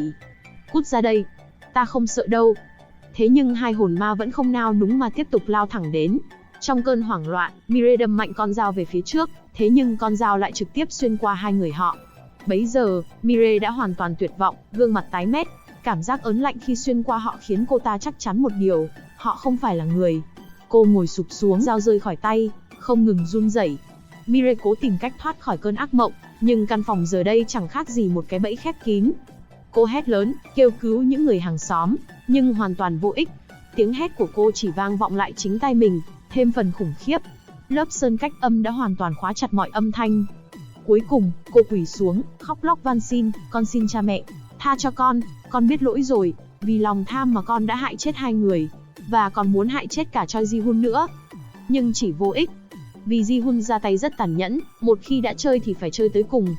Hai linh hồn trước mặt cô hiện ra với vẻ mặt càng lúc càng đáng sợ, những đốm ma chơi lập lòe bay tới, như những mảnh lửa từ địa ngục ập thẳng vào thân thể cô. Quần áo của cô bốc cháy dữ dội, ngọn lửa nuốt chửng từng lớp vải, nhưng kỳ lạ thay, nước không thể dập tắt ngọn lửa quỷ dị ấy. Hai hồn ma lơ lửng tiến sát lại, gần như đụng vào người Mi-rae. Trong cơn hoảng loạn cực độ, cô hét lên, đừng tới đây. Làm ơn, có ai không? Cứu tôi. Nhưng trong tiếng hét cuối cùng vang vọng, âm thanh từ cõi âm vang lên một lần nữa. Chúng ta chết thảm quá, hãy đi cùng chúng ta. Xuống địa ngục đi. Mirai gào thét trong tuyệt vọng, đôi mắt lồi ra vì kinh hãi. Miệng sùi bọt mép trước khi ngất lịm, cơ thể mềm oặt ngã xuống sàn. Ngay sau đó, Ji-hun mở cửa bước vào, cầm trên tay chiếc máy ghi âm và mỉm cười hài lòng. Khi đã đạt được mục đích của mình, anh ta nhẹ nhàng bế Mirai trở lại phòng ngủ. Trước khi rời đi, anh không quên lợi dụng cơ hội để sao chép những năng lực đặc thù mà Mirai đang sở hữu. Tuy nhiên, Ji-hun không rõ giới hạn hiện tại của mình là có thể sao chép được bao nhiêu loại tài năng, vì thế anh cẩn trọng sàng lọc những năng lực hữu dụng nhất cho bản thân. Cuối cùng, anh chỉ có thể sao chép 2 tài năng, đó là ma trận thao túng và thần nhãn. Sự kết hợp giữa thần nhãn và khả năng nhà ngoại cảm, psychic của anh tạo nên một sự đồng điệu hoàn hảo. Với năng lực mới này, Ji-hun có thể quan sát được tốc độ và gia tốc chuyển động của bất kỳ vật thể nào trong khoảng thời gian dưới 0,001 giây. Từng chi tiết nhỏ nhất đều hiện lên rõ ràng trước mắt anh, như thể thời gian đã bị chậm lại trong khoảnh khắc. Sau khi đã thu thập đủ những thứ mình cần, Ji-hun nhanh chóng thu dọn hiện trường một cách gọn gàng, không để lại bất kỳ dấu vết nào. Anh nhẹ nhàng trèo qua hàng rào và chuẩn bị rời khỏi hiện trường. Tuy nhiên, vừa chạm đất, anh bất ngờ đối mặt với Kang Seo-jun. Kang Seo-jun, với ánh mắt sắc lạnh, không nói một lời. Anh ta ngay lập tức rút ra còng số 8, biểu thị rõ ý định bắt giữ Ji-hun. Tiếp nối ở tập trước, Choi Ji-hun khẽ giật mình khi bắt gặp ánh mắt sắc lạnh của Kang Seo-jun. Cậu ta như âm hồn bất tán, không ngừng bám giết lấy anh, quyết không buông tha. Với dáng vẻ nghiêm nghị, Kang Seo-jun cất giọng lạnh lùng. Lần này thì cậu hết đường chối cãi rồi nhỉ? Xâm nhập trái phép vào nhà người khác, mau theo tôi về đồn để phối hợp điều tra. Ji-hun vẫn giữ vẻ thản nhiên, từ chối hợp tác, khẳng định rằng mình không hề phạm pháp, bởi đây vốn là nhà của anh. Kang Seo-jun nhíu mày, không tin tưởng. Này, cậu nghĩ chỉ cần nói dối là có thể qua mặt được tôi sao? Chủ nhân hợp pháp của căn nhà này là Choi Mirai, đừng tưởng tôi không biết. Hơn nữa, nếu cậu thực sự là chủ nhà, hà cớ gì phải trèo qua hàng rào để tẩu thoát? Nhìn bộ dạng và chiếc ba lo trên người cậu, chẳng khác gì một tên đạo trích. Ji-hun khẽ cười, quả nhiên cách này không thể dùng được với cậu ta. Lúc này, anh vẫn chưa biết về mối quan hệ giữa Kang Seo-jun và Mirai. Anh bắt đầu giải thích, kể hết những gì mình biết về Mirai. Sở dĩ anh đến đây là để thu thập chứng cứ, với mục đích đưa cô ta vào vòng lao lý. Không dừng lại ở đó, Ji-hun còn đưa cho Kang Seo-jun nghe đoạn thu âm lời thú tội của Choi Mirai. Kang Seo-jun có chút nghi hoặc, hỏi: Really? Đây là thật sao? Thật 100%. Vậy hãy đưa tôi sẽ giúp cậu giao nộp cho cảnh sát. Ji-hun định đưa bằng chứng cho Kang Seo-jun, nhưng bất ngờ anh nghe thấy những suy nghĩ thoáng qua trong đầu cậu ta nhờ khả năng psychic của mình. Làm sao có chuyện đó chứ? Mirai mà mình biết sao lại có thể độc ác đến vậy chứ? Không thể nào. Có lẽ cậu ta đã tính kế ép Mirai nói ra những lời này. Không được, mình phải đích thân đến hỏi cô ấy. Những suy nghĩ mâu thuẫn và rối bời của Kang Seo-jun khiến Ji-hun vội ngắt kết nối năng lực của mình, nhanh chóng thu tay lại. Kang Seo-jun ngạc nhiên hỏi: Sao vậy? Ji-hun đáp, lạnh lùng: Không được, tôi không thể giao thứ này cho cậu. Kang Seo-jun nhíu mày, hỏi lại: Tại sao? Ji-hun nhìn thẳng vào mắt cậu ta, hỏi ngược lại: Cậu và cô ta có quan hệ gì? Khi nghe câu hỏi này, Kang Seo-jun không ngừng nhớ lại về mối tình đơn phương với Mirai. Cậu ta hy vọng rằng sau khi kế thừa gia sản khổng lồ từ cha mình sẽ có đủ dũng khí để cầu hôn Mirai một lần nữa. Nhưng nỗi sợ bị từ chối khiến anh ta do dự, không dám thực hiện. Dù biết rằng Mirai không thực sự yêu mình, Kang Seo-jun vẫn cam tâm bị lợi dụng, chỉ mong người mình yêu được hạnh phúc. Ji-hun lặng lẽ quan sát, cảm thấy có chút thương cảm cho chàng trai si tình này. Trước đây, anh cũng đã tìm hiểu và điều tra một chút về cậu ta, mong tìm được những bí mật đen tối để có thể nắm thóp Kang Seo-jun. Vì biết rằng, với khả năng suy luận thần sầu của Kang Seo-jun, sớm muộn gì anh cũng phải chào thua trước tài năng này. Ji-hun lạnh lùng nói: Lee Min-ho, hẳn cậu còn nhớ đến cái tên này nhỉ? Và có thật sự là cậu ta chỉ vô tình bị sát hại trên đường trở về nhà hay không? Kang Seo-jun bỗng toát mồ hôi, những ký ức kinh hoàng không ngừng ùa về trong đầu cậu. Đó chính là vết nhơ trong sự nghiệp cảnh sát của cậu ta. Từ nhỏ, Kang Seo-jun đã là fan trung thành của bộ truyện thám tử lừng danh Con An. Ta chính là thám tử trung học lừng danh Kudo Kang Seo-jun. Với những manh mối còn để lại ở hiện trường, tôi dám chắc một điều, bạn chính là thủ phạm đã lấy trộm cây bút của bạn học này. Thủ phạm không ai khác chính là ngươi. Chính là ngươi Kha Kha. Trong một lần tình cờ, anh và người bạn Lee Min-ho vô tình nhìn thấy một người đàn ông khả nghi. Kang Seo-jun lập tức bám theo, bất chấp lời ngăn cản của Lee Min-ho. Không thể ngăn được bạn mình, Lee Min-ho đành theo cùng. Họ vô tình chứng kiến người đàn ông đó ra tay sát hại một cô gái, nhưng không may bị hắn ta phát hiện. Kang Seo-jun và Lee Min-ho lập tức bỏ chạy. tên sát thủ rút ra khẩu súng gắn nòng giảm thanh, bắn một phát về phía họ. Cả hai cố tìm chỗ ẩn nấp, khi thấy đã yên ắng, Kang Seo-jun bước ra ngoài, nhưng nhận ra Lee Min-ho đã trúng đạn và máu không ngừng chảy. Lee Min-ho hấp hối, yếu ớt nói: Kang Seo-jun, tớ không ổn rồi, mau giúp tớ cầm máu và gọi xe cứu thương. Kang Seo-jun hoảng loạn, nhưng nghĩ rằng nếu không lấy viên đạn ra, việc cầm máu sẽ rất khó khăn. Giờ mà đưa đi cấp cứu thì Lee Min-ho có thể không qua khỏi. Nhớ lại kỹ năng giải phẫu mà mình từng học trên mạng, Kang Seo-jun lập tức lấy con dao dọc giấy từ cặp sách, lau sạch rồi bắt đầu tiến hành lấy viên đạn ra. Anh cố gắng trấn an người bạn. Cậu ráng chịu đau một chút, tớ sẽ giúp cậu lấy viên đạn này ra. Lee Min-ho cắn răng chịu đựng những cơn đau khủng khiếp. Chỉ trong nháy mắt, Kang Seo-jun thành công lấy được viên đạn ra và băng bó lại vết thương. Nhưng niềm vui chưa kịp đến thì anh phát hiện Lee Min-ho đã bất động, mặt lạnh toát. Kang Seo-jun run rẩy đưa tay lên mũi để kiểm tra và sốc khi phát hiện bạn mình đã không còn thở nữa. Anh ngã bật ra đất, lẩm bẩm: Tôi vừa làm gì thế này? Tôi đã giết cậu ấy. Không phải tôi không giết người. Choi Ji-hun mừng thầm trong lòng. Ban đầu, anh chưa tìm ra được manh mối cụ thể cho chuyện này, chỉ có thể đặt cược vào khả năng đọc suy nghĩ của mình khi nhắc đến cái tên Lee Min-ho trước mặt Kang Seo-jun. Và rất may, mọi thứ đã diễn ra đúng như anh mong muốn. Dựa vào những suy nghĩ vừa đọc được, Ji-hun kể lại toàn bộ, không thiếu một chi tiết nào. Cậu không ngờ phải không? Trong góc khuất, tôi đã vô tình chứng kiến toàn bộ và thậm chí còn quay lại clip làm bằng chứng. Thế nhưng lúc đó tôi không muốn dính líu gì đến chuyện này, nên tạm thời chưa giao nộp nó cho cảnh sát. Cậu đã làm giả vết thương như thể Lee Min-ho bị kẻ nào đó đâm lén sau lưng trên đường đi học về, đúng không? Kang Seo-jun mặt mày tái mét. Dù không biết Ji-hun có thực sự nắm giữ bằng chứng trong tay hay không, nhưng việc anh kể lại mọi chuyện không sai một chi tiết nào chứng tỏ Ji-hun đã có mặt tại thời điểm đó. Nếu Ji-hun giao nộp nó cho cảnh sát, thì sự nghiệp của anh sẽ hoàn toàn chấm dứt, và có thể phải nhận án tù hàng chục năm. Dù có chút si mê với Choi Mi-rae, nhưng Kang Seo-jun vẫn đặt chữ hiếu lên trên chữ tình. Anh không muốn người mẹ phải sống thiếu mình. Bà đã mất đi người chồng, và nếu phải mất cả anh, có lẽ bà sẽ khó mà sống tiếp. Biết rằng mình cần phải làm gì, Kang Seo-jun chỉ có thể nở một nụ cười giả tạo. He he, bệnh nghề nghiệp thôi.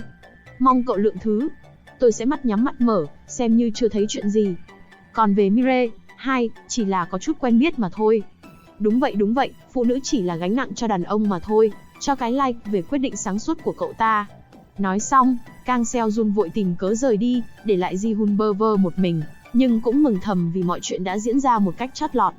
Ji-hun trở về nhà và vội vã thay đồ để chuẩn bị đến trường. Khoan, dừng khoảng chừng là 2 giây. Hóa ra cho Ji-hun nhà ta còn có sở thích kỳ quặc thế này cơ á. Giờ mới biết luôn, thôi tiếp tục với diễn biến của cốt truyện nào. Đồng thời, anh cũng gọi điện nhờ vả Anna-ji giúp mình một số việc. Bấy giờ, Choi Mi-rae đã tỉnh giấc, cảm thấy uể oải và mệt lả. Cô xuống bếp, mở tủ lạnh lấy nước uống, nhưng bất chợt nhớ lại những chuyện vừa xảy ra đêm qua và cảm thấy rùng mình. Tuy nhiên, không nhận thấy điều gì bất thường trong nhà, cô chỉ nghĩ đó là một cơn ác mộng. Mi-rae bắt đầu dọn hàng và chuẩn bị công việc bán takoyaki và đồ ăn nhẹ buổi sáng. Khoảng 8 giờ, một nhóm người tụ tập trước quán ăn của cô.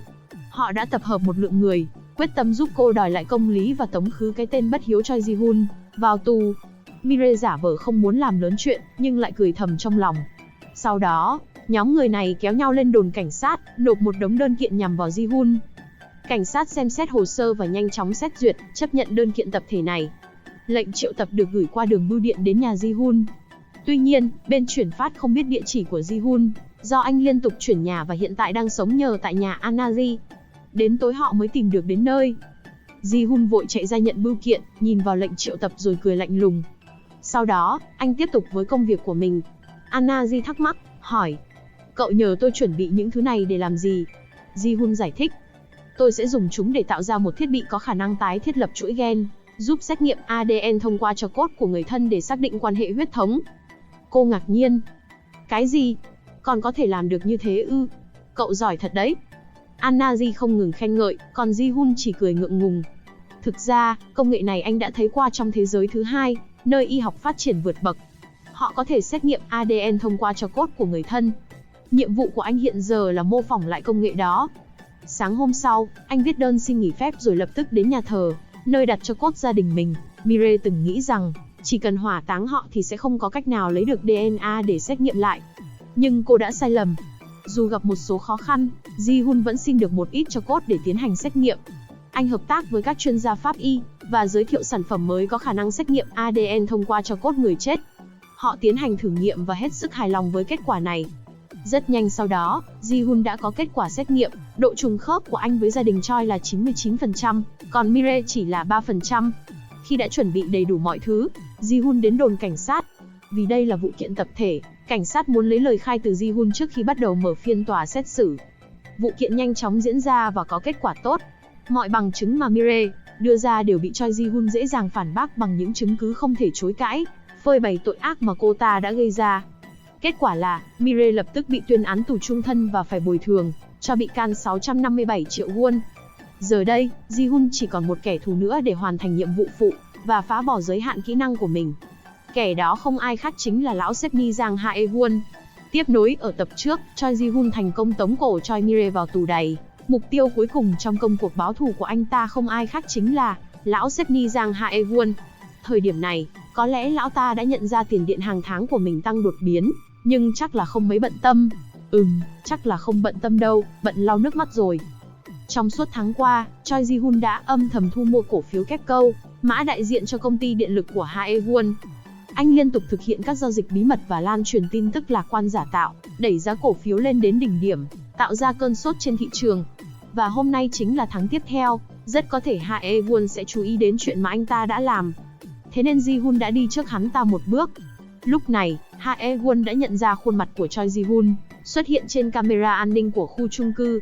Mặt mày lão ta tái mét, nghĩ rằng Ji-hun đã sống lại và đang quay lại đây để trả thù. Trong khi đó, Ji-hun bất ngờ bán tháo toàn bộ số cổ phần, thu về một khoản lợi nhuận khổng lồ. Anh thuê người tung tin đồn rằng công ty của Hae-won không còn đủ tiền để trả lương cho nhân viên, buộc phải sa thải một lượng lớn nhân viên. Thị trường ngay lập tức lao dốc, giá trị cổ phiếu sụp đổ. Hae-won liên tục nhận được những cuộc gọi từ nhân viên, thông báo rằng mã chứng khoán Kepco của công ty đang rơi tự do, chạm đáy chưa từng có. Hoảng loạn, Hae-won tức tốc chạy đến công ty trong đêm. Khi bước vào phòng làm việc, ông ta ngỡ ngàng khi thấy Choi Ji-hun ngồi chễm chệ trên ghế của mình. Ji-hun quay người lại, bình thản chào hỏi. "Jo, khỏe không ông già? Chắc là ông không quên tôi đâu nhỉ?" Hae-won lắp bắp. Cậu chính là Choi Ji-hun, cậu vẫn chưa chết sao?" Ji-hun mỉm cười thừa nhận. Hae-won tiếp tục. "Lẽ nào, tất cả chuyện này đều là do cậu?" Ji-hun gật đầu. Hae-won cố gắng biện minh. "Hóa ra là cậu vẫn còn sống, tốt quá rồi. Nhưng tại sao cậu lại không gặp mặt tôi? Tôi có thể cho cậu một khoản tiền để bồi thường. Mắc gì cậu phải quay lại đây trả thù? Thật ra, tôi cũng không muốn làm điều đó đâu. Có người đã thuê tôi làm điều này. Nếu cậu muốn trả thù, hãy tìm người đó mà tính sổ." Ông ta ấp úng. "Tôi thật sự không cố ý hại chết cậu. Tôi không ngờ cậu lại yếu đuối đến thế." Ji-hun lạnh lùng đứng dậy, bước lại gần Hae-won, giọng đầy giận dữ. "Yếu đuối sao? Ông không nghĩ một người bị cắt lương suốt 3 tháng thì lấy gì để sống à? Cơm không đủ ăn, áo không đủ mặc, mỗi ngày chỉ ăn một bát mì. Tôi chịu đựng liên tục 2 tháng, nợ nần chồng chất, vậy mà ông còn cắt đi con đường sống của tôi." Hae-won cứng họng, không thốt nên lời. Ji-hun tiếp tục. "Ông cũng có gia đình, đúng không? Nếu họ nếm trải cảm giác như tôi đã trải qua, liệu họ có sống sót được không?" Hae-won giận dữ phản bác. "Cậu không thể làm như vậy.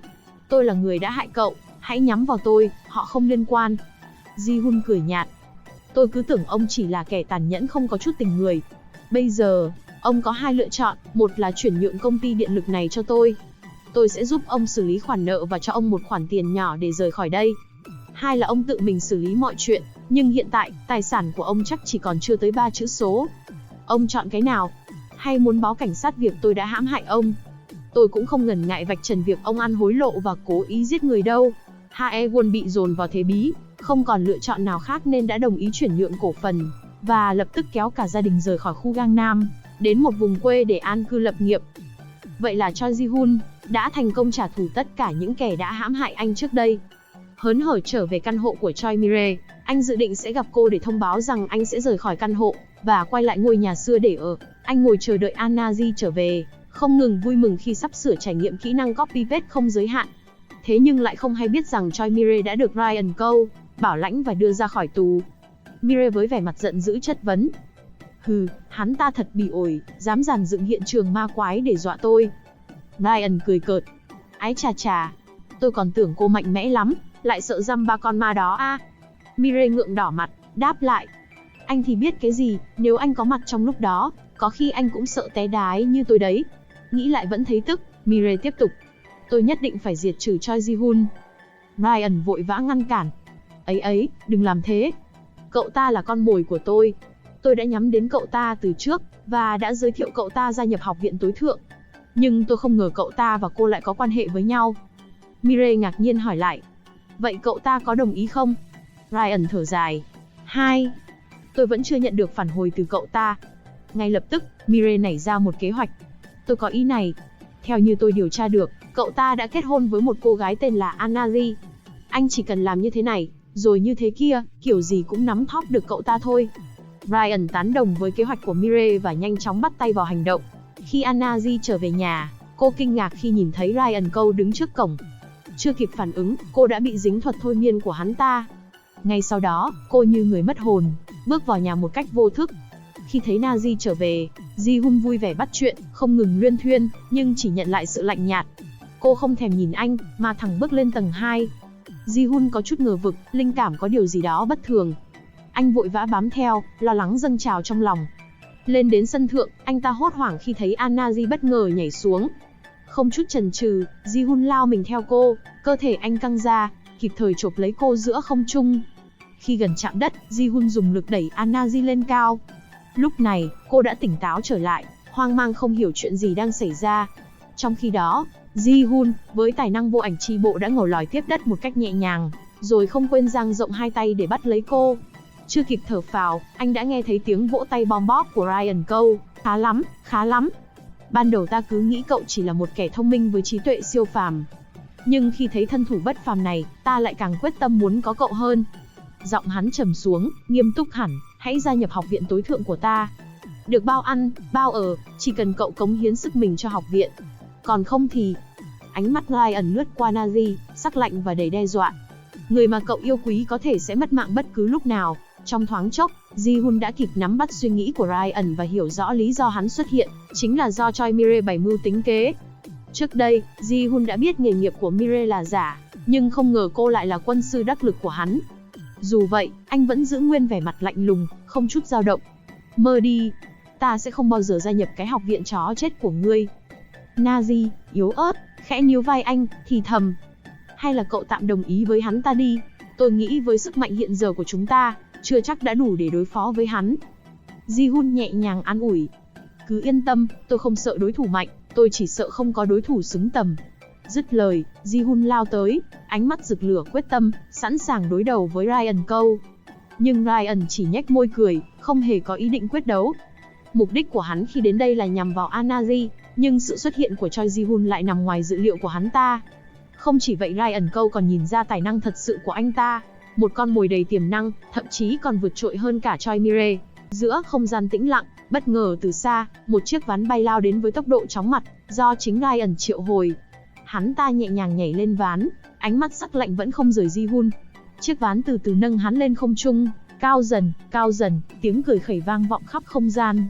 Tôi hy vọng cậu sẽ suy nghĩ lại về lời đề nghị của tôi, Ji-hun. Giọng nói của Ryan, đầy thách thức, vang vọng khắp bầu trời đêm. Liệu cậu có thể bảo vệ cô ta 24/24 hay không? Ha. Chiếc ván bay vút lên trời, mang theo bóng dáng của Ryan, để lại Ji-hun đứng đó, đầy lo lắng nhưng kiên định hơn bao giờ hết. Anazi ấp úng mở lời, giọng run rẩy. Tôi xin lỗi, vì đã kéo cậu vào mớ rắc rối này. Nếu tôi không gặp cậu, thì... Chưa kịp nói hết câu, Ji-hun đã vội cắt ngang, giọng kiên quyết, cô không cần phải tự trách. Dù không gặp cô, tôi vẫn sẽ đối đầu với hắn ta. Bởi vì chúng ta có cùng một mục tiêu, chính là bảo vệ thế giới khỏi sự diệt vong từ tay Ryan Câu. Một ý nghĩ thoáng qua trong đầu Anazi, hay là mấy ngày tới, tôi sẽ luôn ở cạnh gia đình mình, anh thấy thế nào? Nhưng Ji-hun ngay lập tức nhận ra sự nguy hiểm của suy nghĩ đó. Không được. Với thủ đoạn của hắn ta, việc này có thể sẽ liên lụy đến cả họ. Cô cũng không muốn họ phải vướng vào chuyện này, đúng không? Nếu họ có thể tin tưởng cô hơn, có lẽ mọi thứ sẽ suôn sẻ hơn. Anh đã định rời khỏi nhà của cô và trở về nhà, nhưng sự lo lắng cho Anazi khiến Ji-hun không thể dứt khoát. Anh nhẹ nhàng an ủi, hay là hôm nay cô cứ ngủ lại đây. Tôi tiện thể có thể bảo vệ cô và tiếp tục nghiên cứu, phát triển thêm nhiều vũ khí để đối phó với hắn ta. Nhưng, Hắn đã làm gì khiến cô có ý định nhảy lầu vậy? Anna-ji, ánh mắt đầy hoang mang, đáp lại, tôi cũng không rõ nữa, chỉ nhớ là bất ngờ gặp hắn ta trước cổng. Rồi sau đó, không còn nhớ được gì cả. Ji-hun lòng đầy bất an, nhận ra kẻ địch còn ẩn giấu những thủ đoạn mà anh chưa hề lường trước. Dù có chút ngại ngùng, Anna-ji cuối cùng cũng đồng ý với lời đề nghị của Ji-hun. Tưởng rằng họ sẽ ngủ cùng nhau trên một chiếc giường, thực tế lại khác hẳn với suy nghĩ của Ji-hun. Anh nằm dưới sàn, còn Anna-ji thì ngủ trên giường. Trong lúc nằm trên giường, Anna-ji suy nghĩ về tình huống hiện tại. Ban đầu, cô chỉ định kết hôn giả với Ji-hun, để ngăn cản gia đình gả cô cho tên bại hoại Park Jo-hwan. Nhưng không ngờ rằng sự xuất hiện của Ji-hun lại mở ra hàng loạt sự kiện bất ngờ. Cô khẽ cười, cảm nhận niềm hạnh phúc len lỏi trong tim, và không quên lén nhìn về phía Ji-hun, người đang nằm dưới sàn. Có lẽ đây là sự lựa chọn sáng suốt nhất trong đời mình. Cô nghĩ thầm, và nụ cười nhẹ nhàng nở trên môi. Sau cuộc đụng độ với Ryan Cole, tiếng cười thách thức của hắn vẫn vang vọng trong tâm trí Ji-hun. Liệu cậu có thể bảo vệ cô ta 24/24 hay không? Ha ha ha. Đêm đó, anh và Anna-ji tất bật hoàn thiện bộ đồ có khả năng hấp thụ điện năng, để chuyển hóa thành sức mạnh dị thường, có khả năng phóng thích lôi điện mạnh mẽ. Nhưng khổ nỗi, chỉ có hai người và thời gian hạn chế, họ chỉ kịp hoàn thiện một vài vũ khí đơn giản để phòng thân. Sáng hôm sau, Ji-hun phải đến trường để tham gia kỳ thi cuối cấp. Vì không biết bản thân còn tồn tại trong thế giới này, bao lên nên cho Ji-hun không thể bỏ lỡ sự kiện quan trọng này được. Trước khi rời đi, anh không quên căn dặn Anna-ji, bằng mọi giá, cô phải ở yên trong phòng này. Dù có bất kỳ chuyện gì cũng không được ra ngoài. Cô cũng hiểu rõ tình hình hiện tại, chỉ có thể nghe theo sự sắp xếp của Ji-hun. Một mình trong căn phòng bí mật và tiếp tục chế tạo thêm nhiều sản phẩm và vũ khí mới. Sau đó, Choi Ji-hun nhanh chóng có mặt trong phòng thi, với tài năng siêu việt của mình, bất kể là môn học nào cũng đều không thể làm khó được Ji-hun. Người ta thì cắm đầu cắm cổ ôn luyện, để chuẩn bị cho kỳ thi, còn anh ta chỉ cần một đêm là có thể nắm vững toàn bộ kiến thức thi cử. Anh tự tin rằng mình sẽ đạt điểm tuyệt đối và thành công tốt nghiệp một cách xuất sắc. Kỳ thi diễn ra một cách suôn sẻ và cuối cùng cũng kết thúc. Ji-hun đang định về nhà thì bị đám bạn kéo vào lớp. Thì ra, họ đang lên kế hoạch cho một buổi dã ngoại chia tay, nhưng lại chưa quyết được địa điểm. Park Bong-su, với sự nhiệt tình bất thường, nhanh nhảu đề xuất, hay là chúng ta đến đảo Namidi. Từ khu vực Giang Nam đến ga Pyeong chỉ mất khoảng 1,5 đến 2 giờ, rồi thêm 5 đến 10 phút đi phà là tới nơi. Tớ có quen biết vài người trên đó, nếu mọi người đồng ý, tớ sẽ sắp xếp chỗ ở cho cả đám. Đám bạn trong lớp hưởng ứng dần dần, đặc biệt là đám nam sinh, ai nấy đều hớn hở như điên. Chắc là có những suy nghĩ đen tối nào rồi đây này. Còn Ji-hun, bất giác anh ta giật mình khi nhìn vào bảng trạng thái của Park Bong-su. Không nhìn thì thôi, nhìn vào thì hú hồn chim én. Lâu nay, anh không để ý đến sự thay đổi của Bong-su, kể từ khi chia sẻ tài năng siêu năng trí tuệ. Nhưng lần này, anh đã để ý đến nó, giật mình phát hiện Park Bong-su đã sở hữu tới hơn 7 loại tài năng mới. Từ một người bất tài vô dụng, Bong-su giờ đây đã trở thành một thiên tài trong nhiều lĩnh vực, với hàng loạt kỹ năng ấn tượng như độc tinh, dược nhãn, sinh học đạo, doanh nhân kiệt xuất, khéo léo, hoạt bát, năng động và tự tin. Cuối cùng không thể thiếu đó là siêu năng trí tuệ. Ji-hun không khỏi ngạc nhiên trước sự tiến bộ chóng mặt của Bong-su, chỉ với siêu năng trí tuệ mà có thể sản sinh ra thêm vô vàn tài năng mới. Bây giờ anh ta mới biết nếu tài năng được đưa vào đúng người, họ có thể phát huy mạnh mẽ loại tài năng đó. Nhưng nếu loại tài năng thiên bẩm này rơi vào tay loại người như Lee Hee-jin, thì e là cả đời này sẽ không thể khá hơn là bao.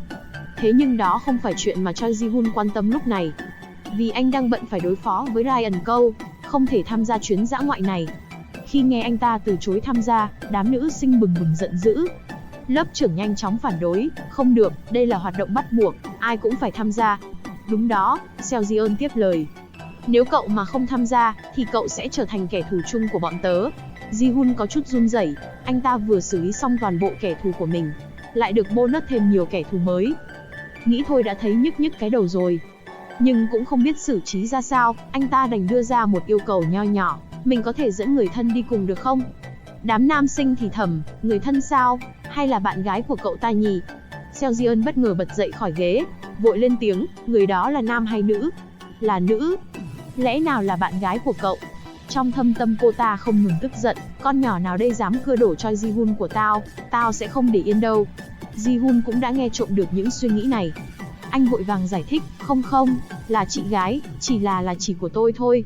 Nhà mình chỉ có 2 người, mình sợ để chị ấy ở nhà một mình thì có chút không an tâm. Biết người đi cùng chỉ là chị gái, Seo Ji-eun thở phào nhẹ nhõm. Đám nam sinh thì lại càng hào hứng hơn. Chị cậu xinh không? Chưa có bạn trai đúng không? Info đâu, cho tớ xin. Ji-hun chỉ biết cười gượng, vì thật ra chị gái chính là Anna-ji, bạn gái của anh. Nhưng nếu phải nói sự thật thì chắc là ai đó sẽ lột da anh mất thôi. Cuối cùng, cả lớp cũng đồng ý với yêu cầu này. Chiều hôm đó, Ji-hun gặp Park Bong-su để bàn bạc một số việc. Nhưng chưa kịp mở lời, Bong-su đã liên tục cúi người cảm ơn rối rít, nhờ cậu mà tớ mới được như bây giờ. Thật xin lỗi vì không đến gặp cậu sớm hơn. Bong-su huyên thuyên một tràng dài khiến Ji-hun chỉ biết ngồi nghe, mà không chen nổi câu nào. Có phải cậu học công pháp cổ xưa nào không? Kiểu như khai thông kinh mạch gì đó á? Nhờ cậu chạm vào trán mà giờ tớ thông suốt hết mọi thứ. Thậm chí tớ còn phát minh ra thuốc hồi phục mới, không chỉ bổ gan bổ thận mà còn tăng tốc độ lành vết thương. Cậu có muốn thử không? Một lọ chỉ 999.000 won thôi. Nghe tới đây, Ji-hun vội cắt ngang, đợi đã. Chuyện này để sau. Đưa trán đây, để tớ kiểm tra lại xem sao. Bong-su không nghi ngờ gì, làm theo ngay lập tức.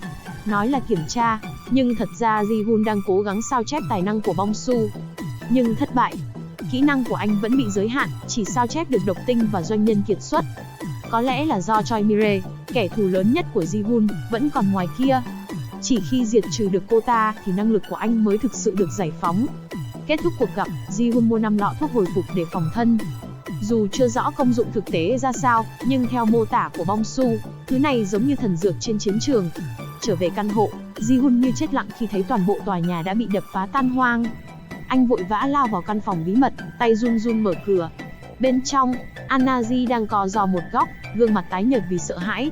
Nhưng khi nhìn thấy Ji-hun, cô như tìm được nguồn sống, bật dậy lao vào vòng tay anh. Anh ta cố gắng trấn an, nhưng trong lòng đầy lo lắng, mắt không ngừng quét quanh căn nhà giờ đây chỉ còn lại đống đổ nát.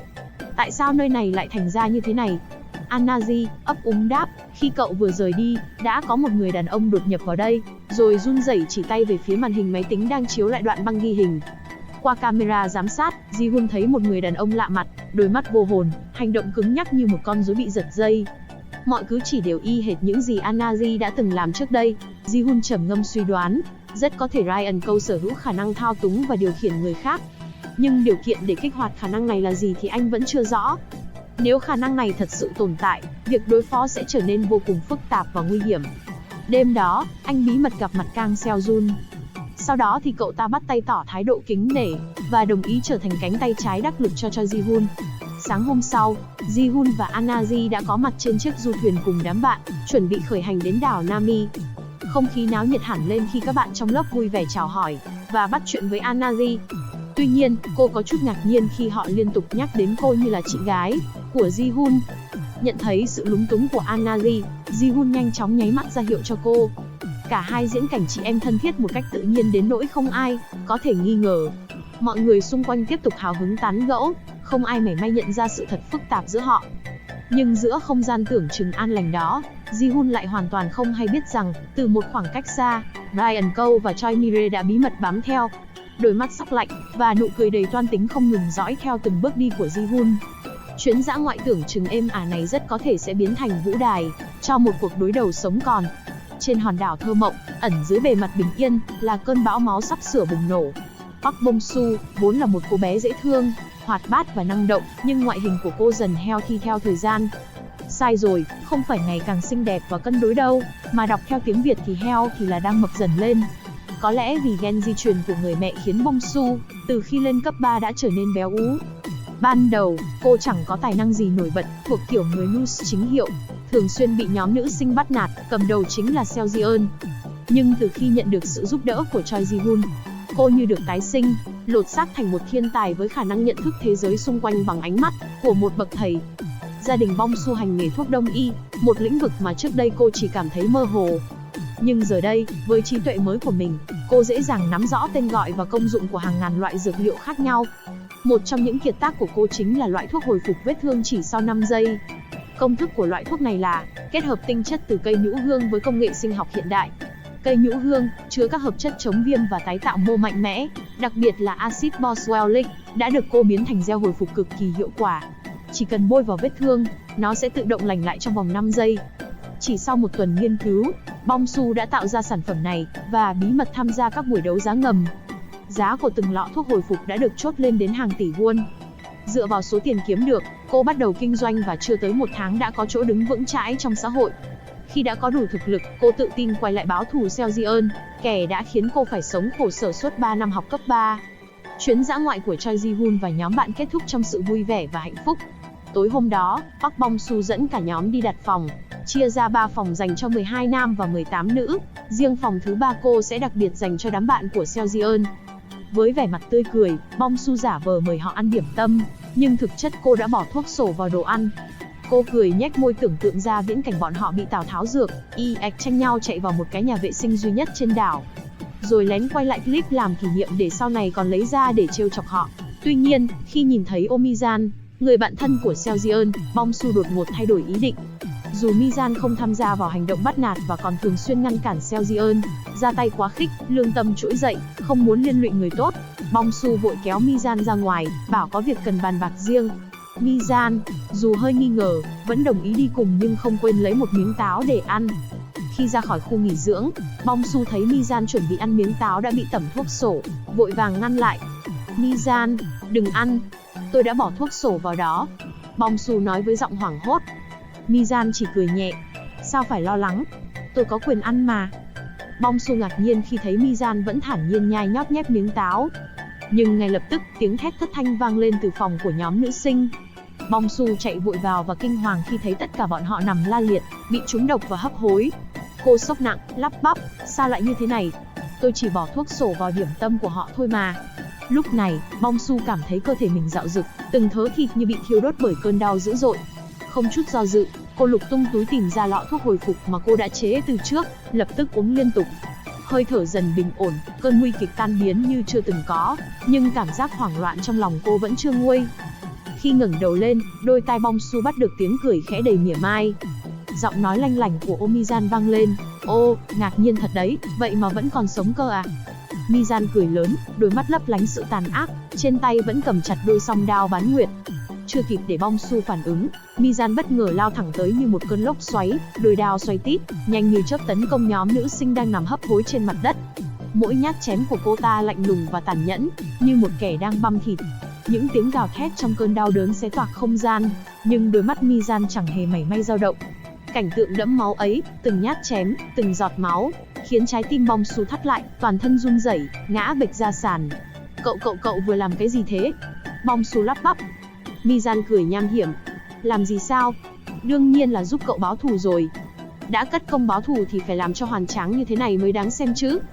Bong-su hoảng hốt, cậu điên rồi, Oh Mi-jan. Điên sao? Mi-jan cười lớn, sau đó ánh mắt trở nên lạnh lùng.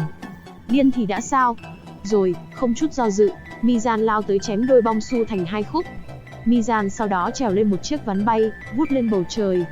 Bấy giờ, chúng ta mới biết được danh tính thật sự của cô gái này. Cô ta là Oh Mi-jan, biệt danh Luna Huyết Nguyệt, người bạn thân nhất của Choi Mi-rae. Trước khi màn đêm bao phủ hòn đảo, khi các nữ sinh vẫn còn bận chia phòng, Anaji lặng lẽ bước ra bãi biển, từng bước chìm trong những suy nghĩ bồn chồn và lo lắng.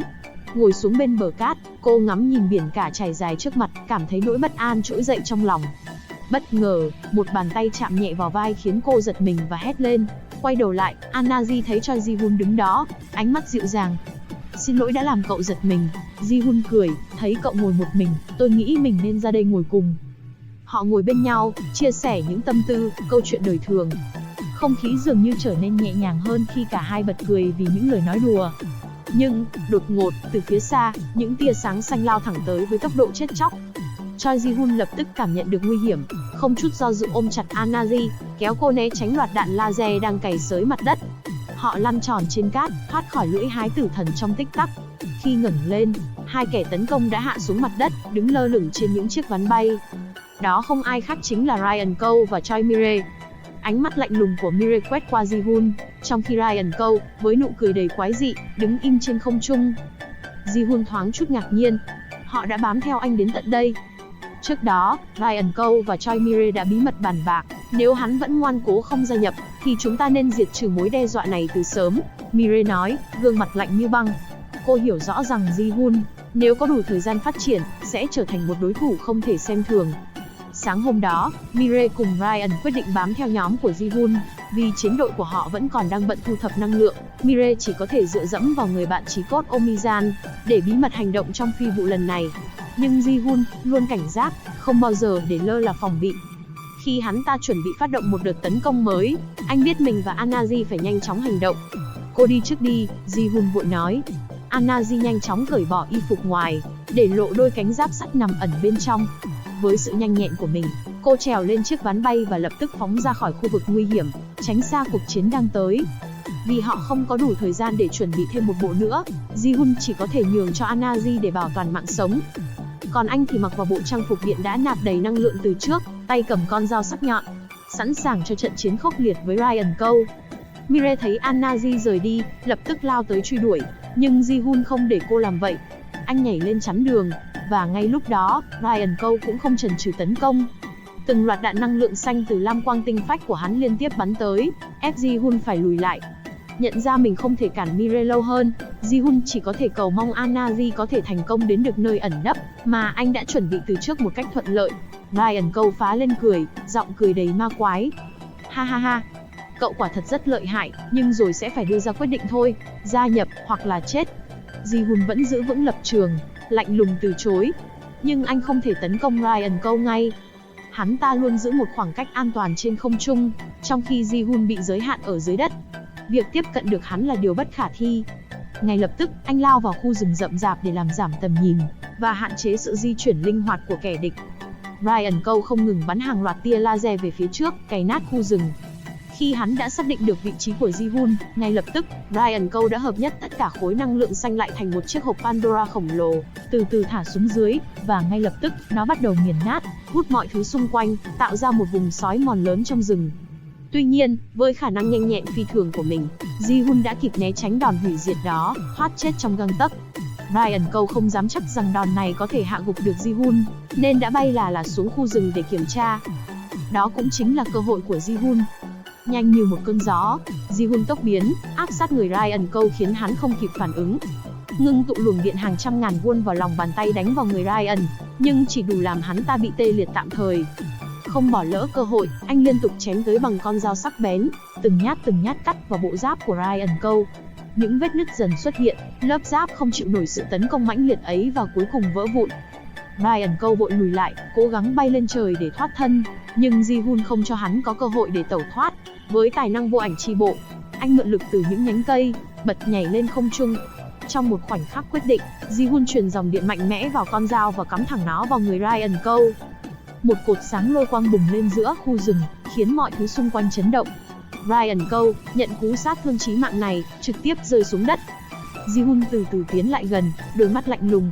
Kết thúc rồi, anh nói. Chuẩn bị đòn cuối cùng để tiễn Ryan Cole xuống địa ngục. Nhưng bất ngờ, từ trên bầu trời, một bóng trắng lao thẳng xuống như một cơn bão dữ dội. Với đôi song đao bán nguyệt trong tay, cô ta xoay chuyển tạo ra một cơn lốc xoáy đáng sợ, bao phủ lấy cho Ji-hun. Đòn tấn công mạnh mẽ như muốn xé toạc không gian, nhưng Ji-hun, với tốc độ phản xạ đáng kinh ngạc đã kịp thời né tránh đòn tấn công bất ngờ này. Vẻ mặt anh ta tràn đầy sự bối rối vì sự xuất hiện bất ngờ của một vị khách lạ mặt.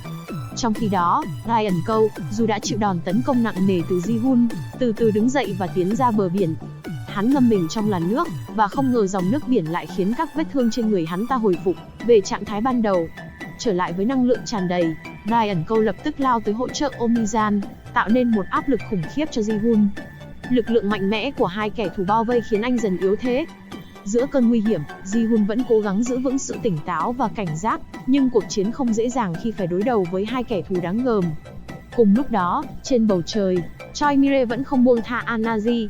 Vì lúc này cô ta vẫn chưa tạo ra bộ cánh sắt giúp tối ưu hóa khả năng di chuyển cùng ván. Ngoài ra nó còn được dùng để tấn công. Anaji với bộ óc siêu phàm, cô đã dễ dàng làm chủ và điều khiển nó một cách linh hoạt khiến cô ta không có cách nào để tiếp cận. Dù vậy, Choi Mirai là một chiến lược gia tài ba, cô không dễ bị đánh bại. Nhận thấy không thể đuổi kịp Anaji trực tiếp, Mirai thay đổi chiến thuật, lập tức bay về hướng khác, khiến Anaji bối rối. Cô nghĩ rằng Mirai đã bỏ cuộc, mừng thầm khi đã gần đến cứ điểm mà Ji-hun đã chuẩn bị từ trước. Nhưng bất ngờ, Mirai từ đâu ập đến tấn công, khiến Anaji mất thăng bằng và rơi xuống cánh rừng phía dưới. Ha ha ha, chết mày chưa, cho mày chừa. Dám làm bà đây phải đuổi theo khắp nơi như vậy. Mirai cười ngạo nghễ, đôi mắt lạnh lùng lấp lánh sự hiểm ác.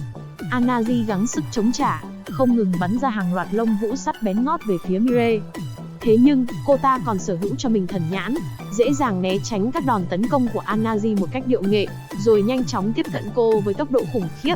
Anaji chưa kịp phản ứng, thì mũi kiếm sắc nhọn của Mirai đã nhắm thẳng vào người cô, chuẩn bị tung ra đòn tất sát. Khoảnh khắc đó, tưởng chừng như Anaji sẽ phải bỏ mạng dưới lưỡi kiếm của Mirai, nhưng một thanh kiếm khác bất ngờ chặn đứng đòn tấn công. Một chàng trai xuất hiện giữa hai người, lạnh lùng cản lại Mirai. Kang Seo-jun cười nhẹ, đôi mắt sắc lạnh nhưng tràn đầy tự tin. "Zo, có vẻ như tôi đã đến kịp lúc nhỉ?"